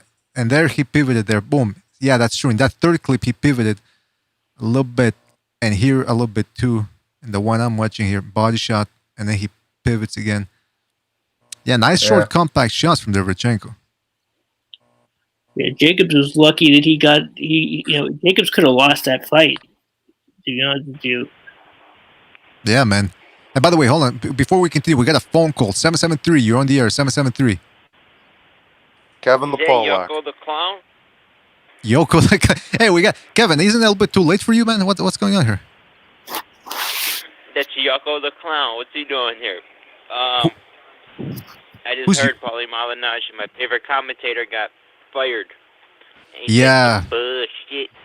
Listen, I wanted to save that for another show, but yeah, man, Showtime proved they proved his point for him. He said Devin Haney's comments were disgusting. He said if a white guy would have said that, he would have been fired. And then whoops, he gets fired for pointing that out. That's insane, what man. What did he get fired for though? Yeah. I don't get it. Because he did an interview in April where they asked him about Devin Haney's comments about how he would never lose to a white guy. So Malignaggi said that there's a double standard for black fighters, and that white fighters can't say that type of shit, otherwise they would get fired. So Showtime apparently told him, listen, you gotta apologize. And Malignaggi said, well, why should I apologize? If I apologize, then it's admitting that I said something wrong, and I didn't say anything wrong. So they can his ass. I love Jimmy. I would never say nothing like that about him. Now, anyways, dude. Well, I mean, I said the same shit in April, except you can't fire me. I think that shit, man. That is Paulie didn't apologize. That's the theme for the entire way things are right now. This is an example of it. The fact that he says the exact same thing, or he doesn't even say it. He alludes to it. Exactly. And he gets fired. Like, it's crazy. It's absolutely crazy. But meanwhile, Devin Haney, nothing happens to him. But still, people like the LDBC are complaining about, people are giving him such a hard time. No one gave him a hard time. Like, but Kovalev wore a shirt with a gorilla on it. Shut up. Shut up. You're gonna fire poor Paulie Malignaggi. You think Paulie Malignaggi's got income? The motherfucker's getting into fist fights to make money. Now you fire him from Showtime? That's disgusting, man. The guy's gonna be homeless in a couple of days now. I guess he better cut back on his purchasing of hair gel and hairspray. since he's fucking jobless now, the cocksucker. Now wait a Now minute. listen. I've never liked GTL. Paulie. I've never liked Paulie for one little bit. I've always called him Mike the Situation with boxing gloves. Okay. Mm-hmm. I don't like him. I think he's a disgrace to Italians everywhere. But he was a good commentator. And we were a lot better off with fucking him than stuttering Abner Mares with one of his eyes looking like fucking Tevin Farmer's over here. Nigga, wake your ass up. Exactly. You just said it, man. Listen, Kevin, we got to move off. We got to move on from this subject because I want to wrap this film study up. But anything else you want to say? Yeah, I got something to say about the Charlo. Let's see. They have a what's his name? Jaime Munguia. They have a common opponent with him and Charlo. With who's that Irish dude? Hogan? Yes, Dennis Hogan.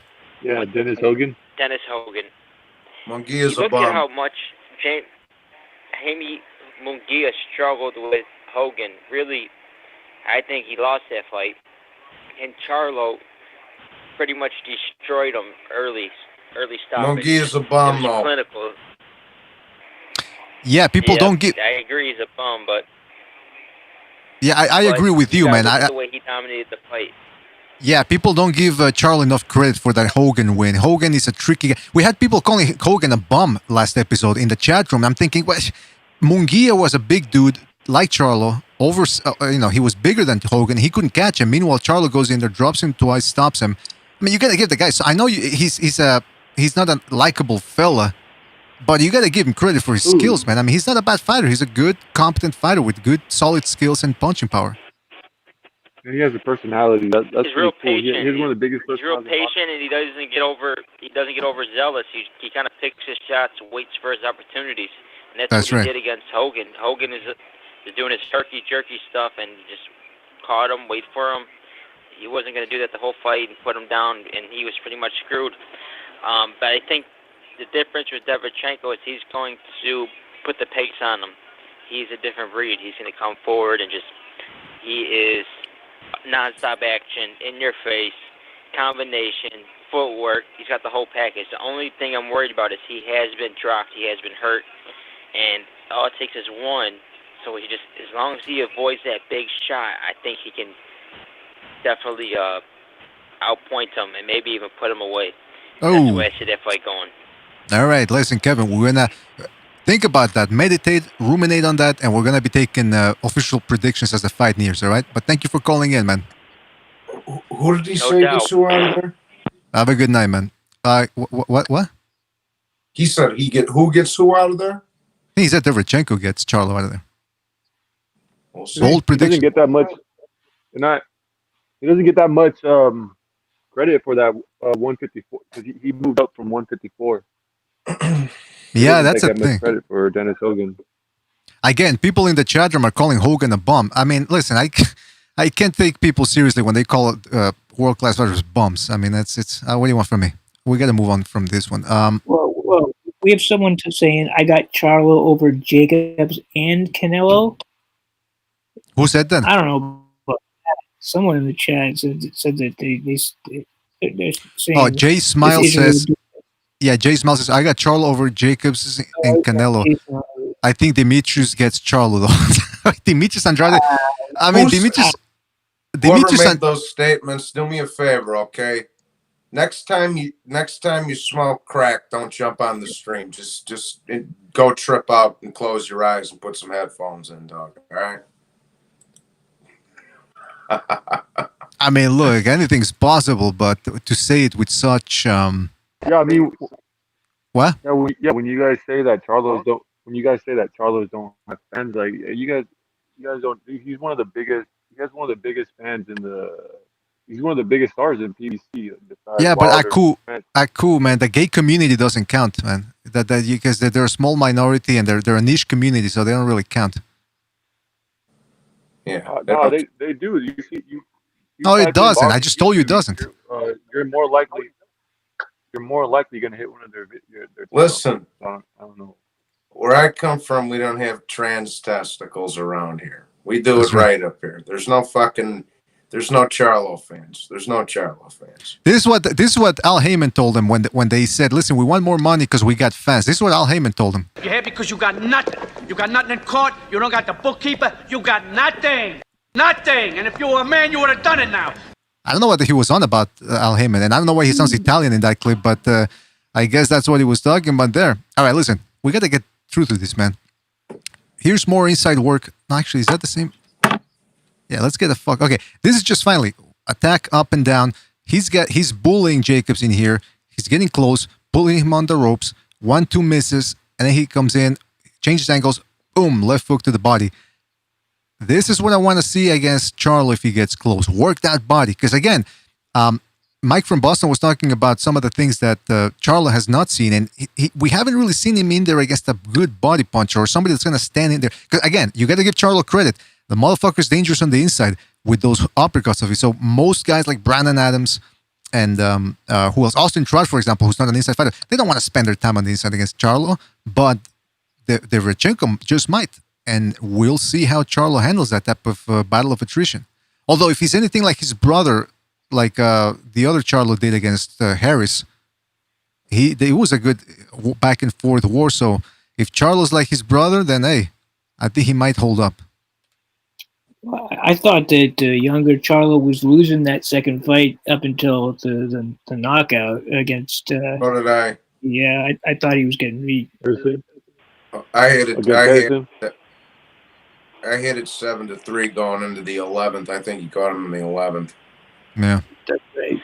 Johnny boy, it's your favorite speaker. What's up, dude? You disrespected my overlord. What's up, Johnny? Who the fuck is your overlord? Johnny. Johnny. What's up, What? dude? You're totally off the clue here, man. You know you're my favorite commentator in all the boxing, right? All right, Kevin, we got to move on, man. I don't got time for your drunken rants, man. That's because I'm the best. Got a groupie? He's still there or he hung up? Yeah, he hung up. I don't know what's wrong with him, man. The fuck? All right, where were we? Hold on a second. Let me put this up here. It's late night streams. All right, more body work. This is the infamous clip where he hurt Golovkin there with a nice shovel hook right on the liver, I believe. I think it was on the leg. He pushed something up right there. Like, no, it was on the plexus more or less. Look at that. Ooh. Oh, yeah. Golovkin did not like that at all. Who said, oh, yeah? Who said that? That was me. Man, you sounded like... Yeah, what the fuck was that? He hit him right in the solar plexus with that uppercut. That did not feel fucking good. That knocked him right out of him. Bro, you just gave one of those fucking, I just stuck it in for the first time.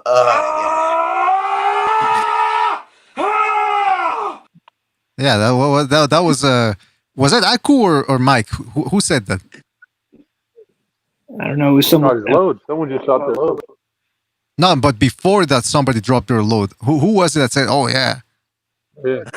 Fucking dude, that shit sounded off as fuck, yo.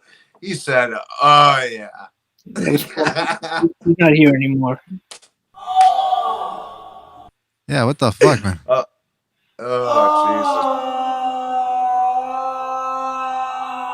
All right, let's not go crazy.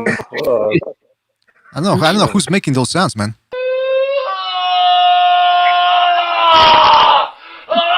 All right, let's move on. All right, so this is again. This is the this is the clip again. Like I said, of Golovkin getting hurt. Now it's interesting. Canelo couldn't quite do it, man, because he had Golovkin all fucked up looking for those body shots. But here against Derevyanchenko, he was not expecting. And it was also another sequence that I did not include, where he got hit to the body. He stepped back and he shook his head like, "No, it didn't hurt." Which you guys know, when somebody does that, it means it did hurt. But this one was particularly hard because he really did put him into defensive mode after he hit him. And look at how he drops his elbows. Oh, see how fast he dropped that elbow? That motherfucker hurt. Is this the worst we've ever seen Golovkin hurt, you think, in this? I think this is I've never seen him hurt this bad. No, I thought Derevyanchenko hurt him worse in this fight than Canelo hurt him in the second fight, bro. Absolutely. Yeah. Yeah, man. And I do remember David Lemieux. There's a clip that I've shown in other film analysis where you actually see Lemieux caught him with a counter left hook and stunned him, but Golovkin hit it and recovered pretty fast. But that was it. But this was worse because this is the type of pain that, like, it takes you out of the fight. Whereas when he got stunned, you know, he hit it well and you can mask it. This one you can't mask it, man. I mean, you can tell he was fucking hurt.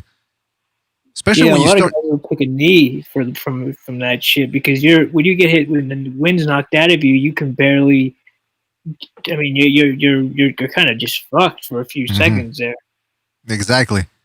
That's the thing, bro. You can walk through headshots if you know how to take them, bro. You can't walk through body shots, though. Exactly. Yeah. Hey, the winner of this fight, does he has the right to get Canelo fight, right? He's first in line. I'd say so. Yeah, I don't know how they work. Canelo isn't a 160 fighter anymore. I don't think. I mean, can he make 160 anymore? I don't know, man. It's probably not. He's gonna sit at 168 and fight fucking Anthony Durrell and shit. Yeah, he's eating horse meat now. I don't think he's gonna be staying at 160 anymore, man. I don't think he can make that. I think at 160. And his little sister Ryan's ducking everybody and their mother over here as well. I was real quick. I was reading the Virgil, the Zone put out a video compilation of Ortiz's win over Vargas, and it's called "Listen to Ortiz's Punches with No Crowd." And I was reading the comments of that. Well, not everybody, but there were a lot of people saying, "Man, Ortiz is the future," blah blah blah. And there were other comments that were saying, "Fucking Ryan Garcia, look at this guy and learn from him." In other words, stop acting like a diva. You've never fought anybody. These motherfuckers out there killing it, and you're out there fucking making TikTok videos in your tongue. Get the fuck over it, man. Get your act together, you piece of shit. What the fuck? I mean, even Teofimo, not including him ducking Lomachenko like he did a couple of days ago, but even compared to Teofimo, bro, Teofimo's knocked out Coleman, Magdaleno, and a couple other, you know. Compared to even with him ducking Lomachenko, he still looks like a fucking god compared to Ryan. Ryan Garcia has first round knockouts against nobodies. That's what he does. He throws that no look left hook. He's a 20-year-old with a big mouth and little balls. Oh, that's what it is. Now wait a minute. I've turned on Ryan Garcia, but I'm not gonna let you disrespect him like that, man. If he fights Luke, I mean, come on, gotta give him some credit for that. That's right. If he fights him. Tell you what, I won't give him credit. I give him credit for the way he dresses, though. He dresses like a real man. Look at that. God, look at that. This guy should be slapped. For what? Dog, I'll beat the fuck out of this kid in the streets. Why? What's going on? Because he's a flumbag. He deserves it. If you listen to the guy talk, man, the way that he talks, the shit that he talks, when he was talking about Amir Khan, he was like, and talking about Tank Davis, he's so fucking cocky, man. This kid, I just want to see him get dropped. Like he is such a big fucking mouth. Dog, I want to slap the fuck out. Fuck anybody else. I'd like to be. No, I'm on the other side. This is good for boxing. Like this is good for boxing. Like this is you got people talking about him. Dude, he called Tank Davis a little bitch. He said he's gonna run away like a little. Oh, that shit was funny. No, that shit ain't funny, bro. Nah, that shit ain't funny, dog. Words have consequences. These little fucking goofy 20-year-olds come from a different generation, bro. They don't understand that words have consequences, dog. Flat out. You know what, though? I think this all started. What, go ahead, Aku. What?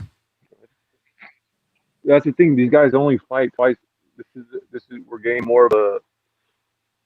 getting more exposure from these guys. These guys only fight twice a year. Like, what do you expect them to do? Like, you're only going to see Lomachenko twice, Canelo. You only see Canelo once this year. If you're only fighting twice a year, wouldn't you want to fight the best in those two occasions? All right, listen, fellas. We're getting off the subject here. I didn't want to talk about Ryan Garcia. By the way, people are criticizing him in the chat room for being feminine. I got one thing to say to you. Like, bro, for real, if he gonna be gay, let him be gay. That's what I think. You know, live and let live. That's what I say. Let's go back to the probably banging more chicks. He's probably banging more chicks than the whole chat is doing this month. Wait, you consider transvestites actual women? That's interesting. All right, hold on. Let's get to Derevyanchenko. Didn't he already get like? Didn't he already have child support already? Like, I don't give a shit. I mean, that's I think why he's gonna fight. I don't know. What the fuck are you talking about? I don't know. Listen, the point is this: we're back with Derevyanchenko now. We're almost done here. We're back and we're focusing on his weaknesses now, and it's all about the defense for me, man.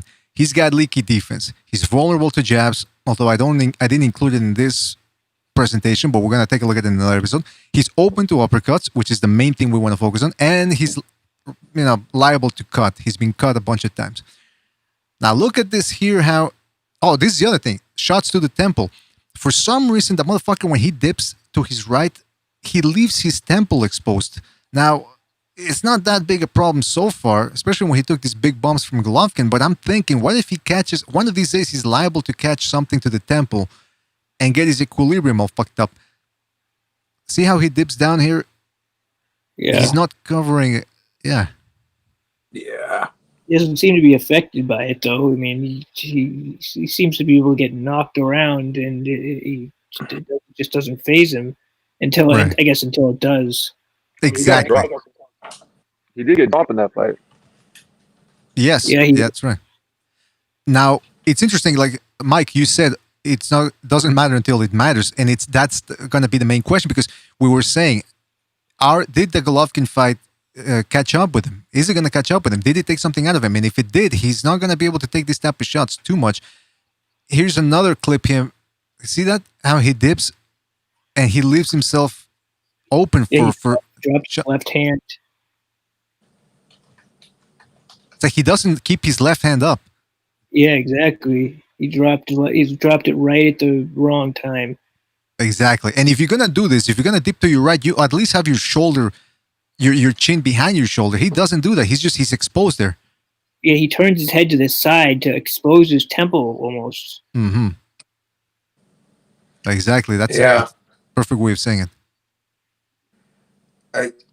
I do it, but I see again. This is coming from Golovkin, though, man. I don't think if Golovkin ain't doing it, bro, I don't think Charlo is. Well, I think it's all about the uppercut. How does this guy take it? Because Golovkin doesn't throw a lot of uppercuts. Counter uppercuts. That's the shot that I'm worried about. Like the one that he cut J-Rock with. That was a bomb, and we don't know how he's going to react to a shot like that. There was a good uppercut that Charlo had landed on Hogan when he was jumping in. The first one that dropped him a few rounds before he got stopped, where he caught him coming in. No, but Hogan's a fucking retard, not the big counts. Yeah, man, that was but whether he gets dropped or not, it's really not the point that much. Well, it is part of the point, but the fact is this is a weakness. It's an opening. He gets caught. He gets tagged. And again, Charlo's not just banking on a knockout. He's banking on the decision. So if he's able to land these type of shots, I mean, it's not a strength. Let's just put it that way. He's way too exposed when he dips to his right. And I'm worried about him going and being overly aggressive, because in his mind, he probably thinks that he got robbed 2 times in a row. He probably thinks he won against Triple G and Jacobs. And he's probably thinking, I gotta stop this guy. So he's overly aggressive, and that'll be a problem for him. Great point, man.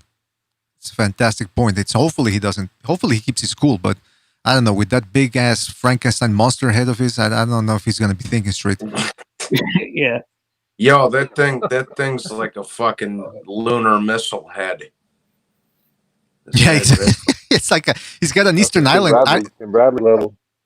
He's what? You could land 3 fucking aircraft carriers on Buddy's head.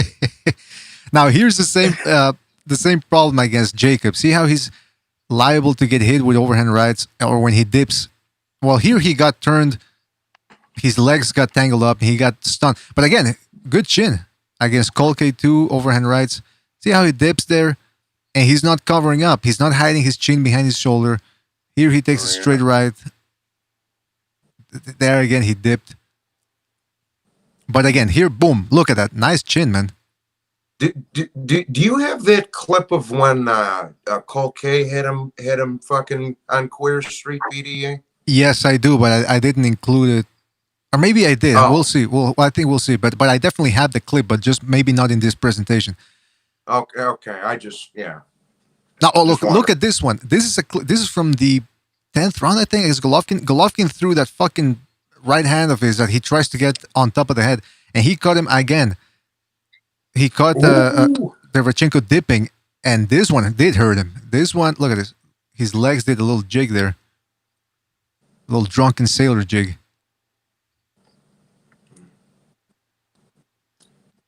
Yeah. Man, Golovkin fucking put some mustard on his shots, man. That fucking guy can punch. I wouldn't want to get punched by him. But again, it's a testament to Derevyanchenko's toughness that he didn't go down. In fact, I think he came right back with it, or he tried to come right back after this, like a couple of seconds afterwards. Fucking Triple G be trying to punch holes through people, dog. Yeah, he's playing whack-a-mole. He's trying to play whack-a-mole with that Easter Island head of his. He's trying to punch through motherfuckers like those dudes on Dragon Ball back in the day. And they explode in the space. Yeah. Now, here's the problem here, though. He got caught on the ropes, chin up in the air. Well, not so up in the air. Hands down. He got whacked on the forehead by Daniel Jacobs' Wilder-esque type overhand right, and he got dropped on this one. Boom. So Charlo can drop him. Don't get it twisted, guys. Yeah. Oh, he can drop him. I just don't think he'll stay there. This is Cold Case catching him with right hands. Again, overhand rights on the temple. And also bad defense here. They're coming in with that right hand. Here's bad defense from him. Boom. In an exchange. Gets stunned with the left hook. And Cold Case is not a big puncher. But he caught him with a shot that he didn't see coming. And like I tell you guys, the shot you don't see coming is the one that hurts you the most. Derevyanchenko has a good chin, but if he doesn't see those shots coming, he's not going to be able to take it. Look at this. Boom. Man, this is going to be a good fight, dog. The more I'm fucking cycling about it now, we're watching. This is going to be a good fight, bro. I'm excited for him. I'm fired up for this fight. Man, he saw a lot of those shots from Golovkin coming. He saw almost all of them. Like, exactly. He never really got caught with a shot that he didn't see coming. But, it all makes for a very, very interesting fight. Yeah. A very good point there, Mike. That's what we were talking about, too, in the last episodes. Was that Aku? Who do you think set up this fight? Who do you think set up? Was it Heyman's idea or was it Charlo? Like, who do you think wanted this fight more? That's a good question. I'm thinking it was a mutual decision. Charlo saying, look, give me a big fight, man. I want something to... Because he's been fighting guys that you knew going in that didn't really stand a chance to beat him. Now you got Derevyanchenko, who was coming off the Triple G fight, which a lot of people thought he should have won. He's with the PBC, Derevyanchenko is, so it's a perfect fight to make. I think Charlo said, look, give me that fight. And I think Al Heyman probably said, all right. I think it was both guys. I think it was... I'd love to talk to somebody that was involved in the negotiations, but the PBC is very... they're very intent on keeping things private, so I don't know if we're ever going to get to the bottom of this. I'd like to talk to somebody that was in the negotiations for Loma and Teofimo. Okay, come on. We're not going to go there today, man. We're not going to get into that. Right. Now, here's him getting set up for that uppercut. Because we're talking about him fucking getting hit with uppercuts. Look at this. First of all, Golovkin hit him. Hold on. Let me go back to the Golovkin. Because this is a GIF, so I can't rewind things. But with a jab and an overhand right, he made him dip forward. Then Jacobs comes in with a left hook and makes him dip down too. Then when he misses, Derevyanchenko likes to go with right hands to the body or jump in like that. There you go. See how he's open for the uppercut there? He could have been caught with an uppercut, and that's what Charlo does. I don't have the Charlo clips here, but I'm going to do a comparison in another episode where we're going to show you how he can take advantage. Look at this here. Boom. He got caught with an uppercut to the body, and here, Charlo loves this type of scenarios. He loves to time 1-2s and counter with right uppercuts. And if Derevyanchenko doesn't feint his way in, it could be trouble.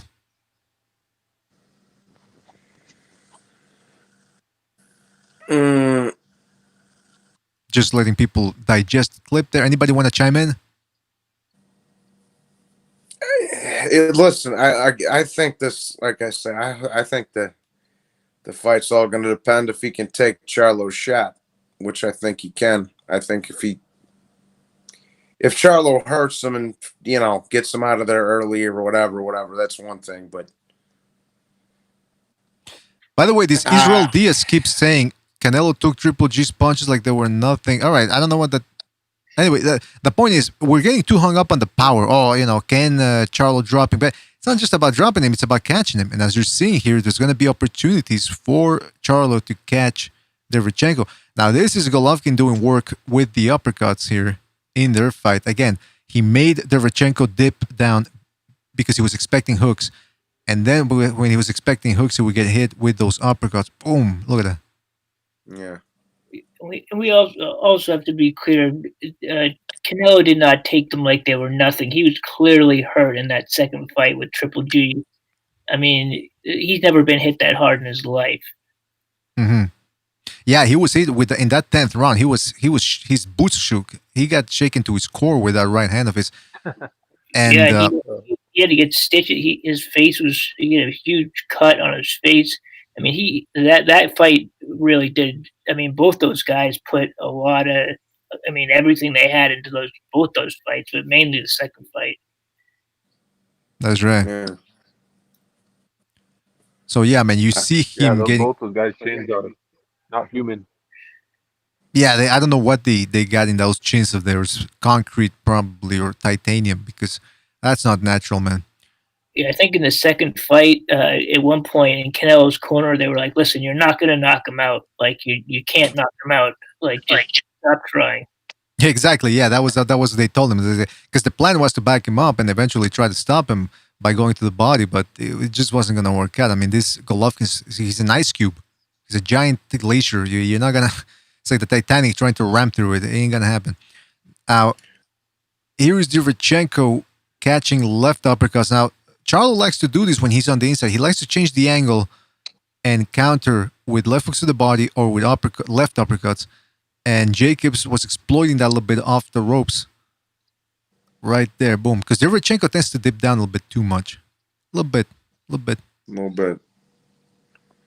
Yeah. That was a nice little short uppercut there. Yeah. By the way, I don't think if Canelo is out of the division, I think, and so is Billy Joe Saunders, I think Jacobs is probably the best middleweight out there, man. Unless, of course, Charlo completely decimates. Yeah, I think he's at 168. Oh, then fuck that then. Forget about it. Who? He's probably the best 168, Jacob. Well, he hasn't fought at 168, so that's yet to be determined. You know what I'm saying? Did he fight Chavez? Did you just fight oh, Chavez yeah. Fuck, I forgot about that. I think everybody forgot about that. Nobody cares about fucking Chavez Jr. So Speaking there you of have disgraces to humanity, what about that fucking kid? Holy God.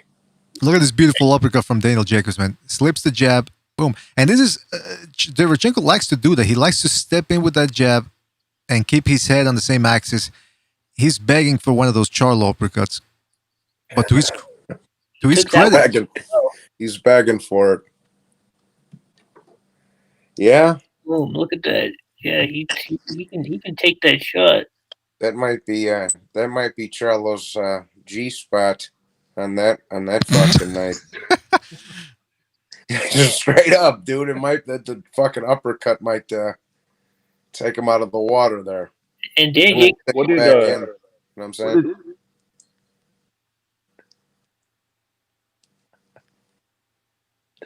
I was gonna say, what did Charlo had trouble with Corvo, kind of like a little. I can't hear this. Boxer, kind of. I can't hear you, man. You're sounding muffled there, Aku. Yeah, I can't hear you, buddy.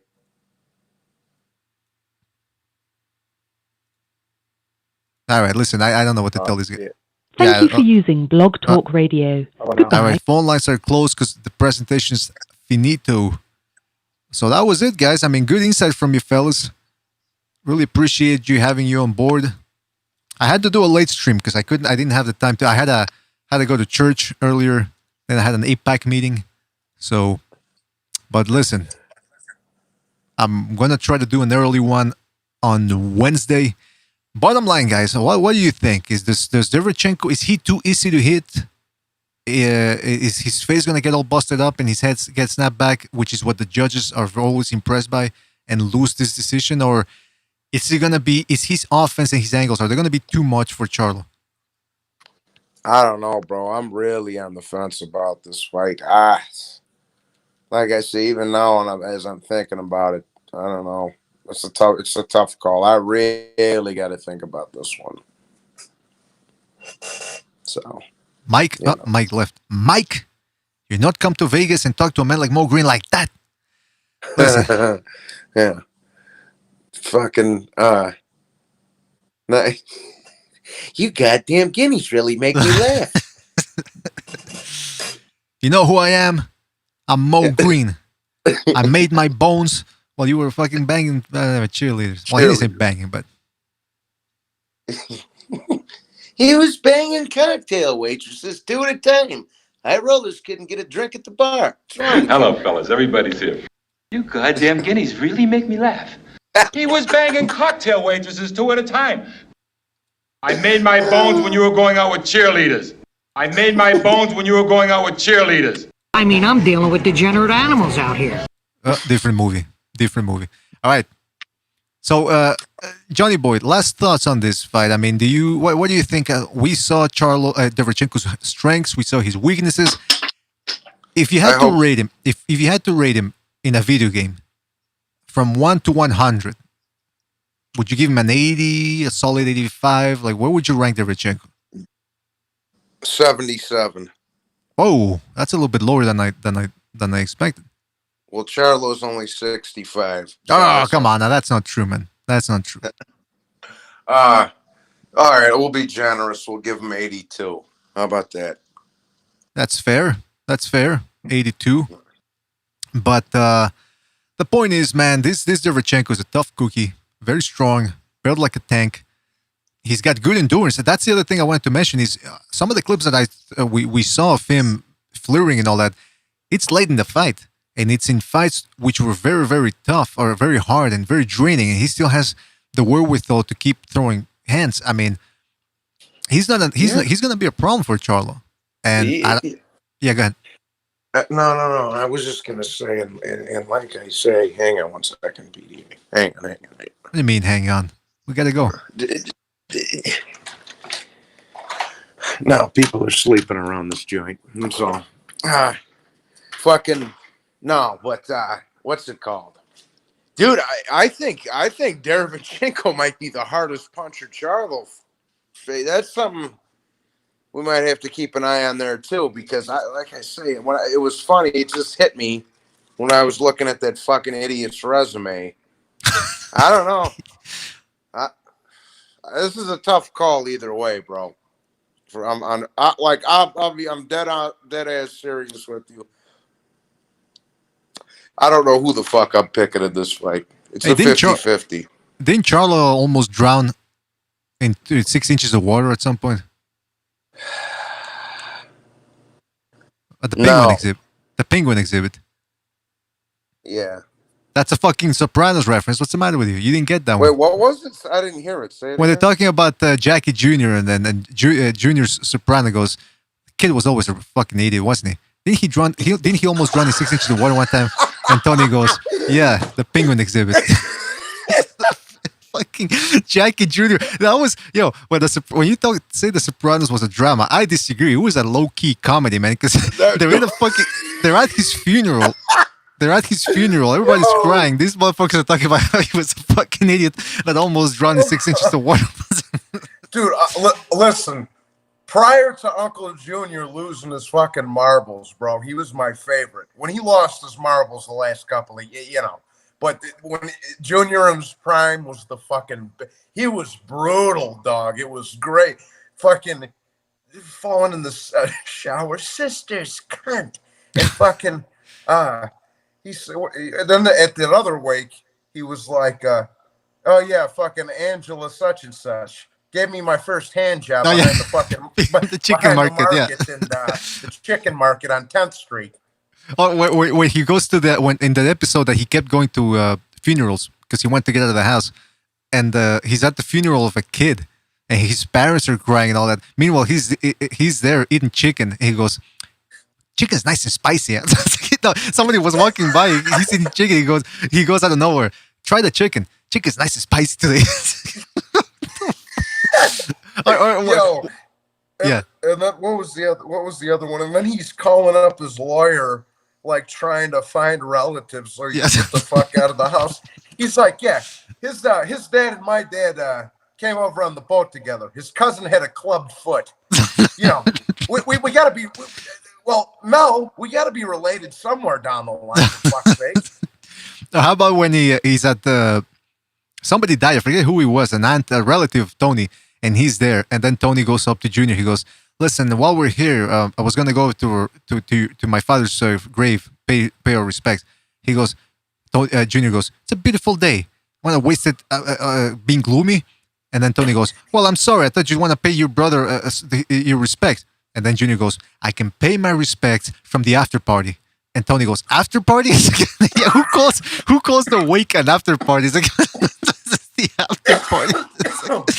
Oh man, fuck, dog. When my uncle died, not this one that just passed, one last year. Mm-hmm. Some fucking dude, some fucking 58-year-old broad that knew my dad and wanted to bang my dad in high school was like, fucking. If you're a couple years older, I'd whip you into shape, youngster, and all this other shit. I'm like, oh, Jesus Christ. The fucker. Was it Fran from The Sopranos? Yeah. I was fucking, the broad with the Kennedy hat. Yeah. Oh, that was the worst. That's got to be one of the worst scenes in The Sopranos. When she's singing at him and she's looking straight at the camera, so it looks like she's singing at you and she's getting closer and closer. Oof. Gives me the heebie-jeebies, man. Yeah. Fucking. The kid was always a fucking idiot, wasn't he? Didn't he almost drowned in 2 inches of water? Oh, man. I'm telling you, it's best. I forgot about that fucking line. Oh. It's like, I like The Wire, man. I love The Wire too, but The Sopranos just has it's more accessible to rewatch over and over. Whereas The Wire, you got to watch it from the beginning to understand what the fuck is going on in every single episode. BDA, you gotta watch the first season of True Detective, dog. Yeah, I know, man. I've been waiting to get. You don't have to watch 2 or 3 because each season's its own story. The first one is a fucking masterpiece, dog. I'm telling you, bro. I'm gonna watch it, man. I'm gonna watch it because you've been telling me for months now to go watch it. So I'm definitely gonna get to it, man. Did you watch Boardwalk Empire? No, I never got to. And I never watched all of. Deadwood either, man. Those two right there, True Detective and Boardwalk, them two. I'll start with True Detective because it's one season, so it's only 8 episodes. Well, there you go. Yeah, fucking yeah. Listen, I made it to about 7 seasons of the Game of Thrones, which got progressively worse and worse. So I think I can do 1 season of True Detective. Just gotta find the time. The fucking Game of Thrones was fucking phenomenal the first fucking 4 or 5 years, and then it just totally shit the bed at the end. Yeah, once they got away from the source material and all they got were snippets of how the story ended, they mangled it, man. Mangled it. But anyway, listen, fellas. That was the episode. Nice little preview. Johnny Boy, thank you for sticking around. Want to give a shout out to Mike from Boston, Aku, official scorecard boxing, who gave it his best too, despite the connection issues, and Mark too, for trying as well and joining us. Guys, thanks a lot. Really appreciate it. Thank you for being on. And hopefully this gives you guys a little bit of an insight into the Charlo-Derevyanchenko fight. I'm stoked. I'm looking forward to it. I think it's one of the best fights in a year that got a hole poked in the middle of it. So this one is really going to be good. I mean, it's pay-per-view, but hey, it's a nice card. It's got a nice undercard. It's got the other Charlo fighting Jason Rosario. So yeah, should it be on Showtime or at least on Showtime? Yeah, but look, it is what it is with the conditions we have, and I'll gladly pay for this card because I think every fight is going to deliver to a certain extent. Also want to give a shout out to how come I can't see everybody that donated? We got Steven Schneider and John Gonzalez who donated with the super chat. Shout out to those fellas. And John Gonzalez told me, I forgot to read his super chat. He said BDA was 69 years old in the summer of 69. Oh, gonna make fun of my age now, huh? Because I'm an old fuck. Is that how we're gonna do it? Well, listen, guys, thank you a lot. Thanks a lot. Really appreciate everybody's dropping by. White Devil, Official Scorecard Boxing, Bingo Chain. And again, like this fight. Don't forget to like and subscribe, fellas. Thank you for joining us on this extra comfy late night podcast. Campus Vasquez, Trey G Turo, Chain TC, Triple JJJ. I'm gonna try to put those timestamps for you. SAS, Overhand, Israel Diaz, Bingo again. No, not this different Bingo. B Prop KR. Who else did I miss, man? Come on. There had to be a lot of people here. LL, Eric, All Gas and No Brakes, Flashback, the Stray G Turo, and everybody else. If I forgot John Gonzalez, if I forgot anybody, Jay Abdullah, guys, you know who it is, SSB 28, Kevin from Chicago. Thank you for calling in, guys. Thank you for joining us. We'll catch you on the next one. Take it easy. Stay comfy out there, fellas.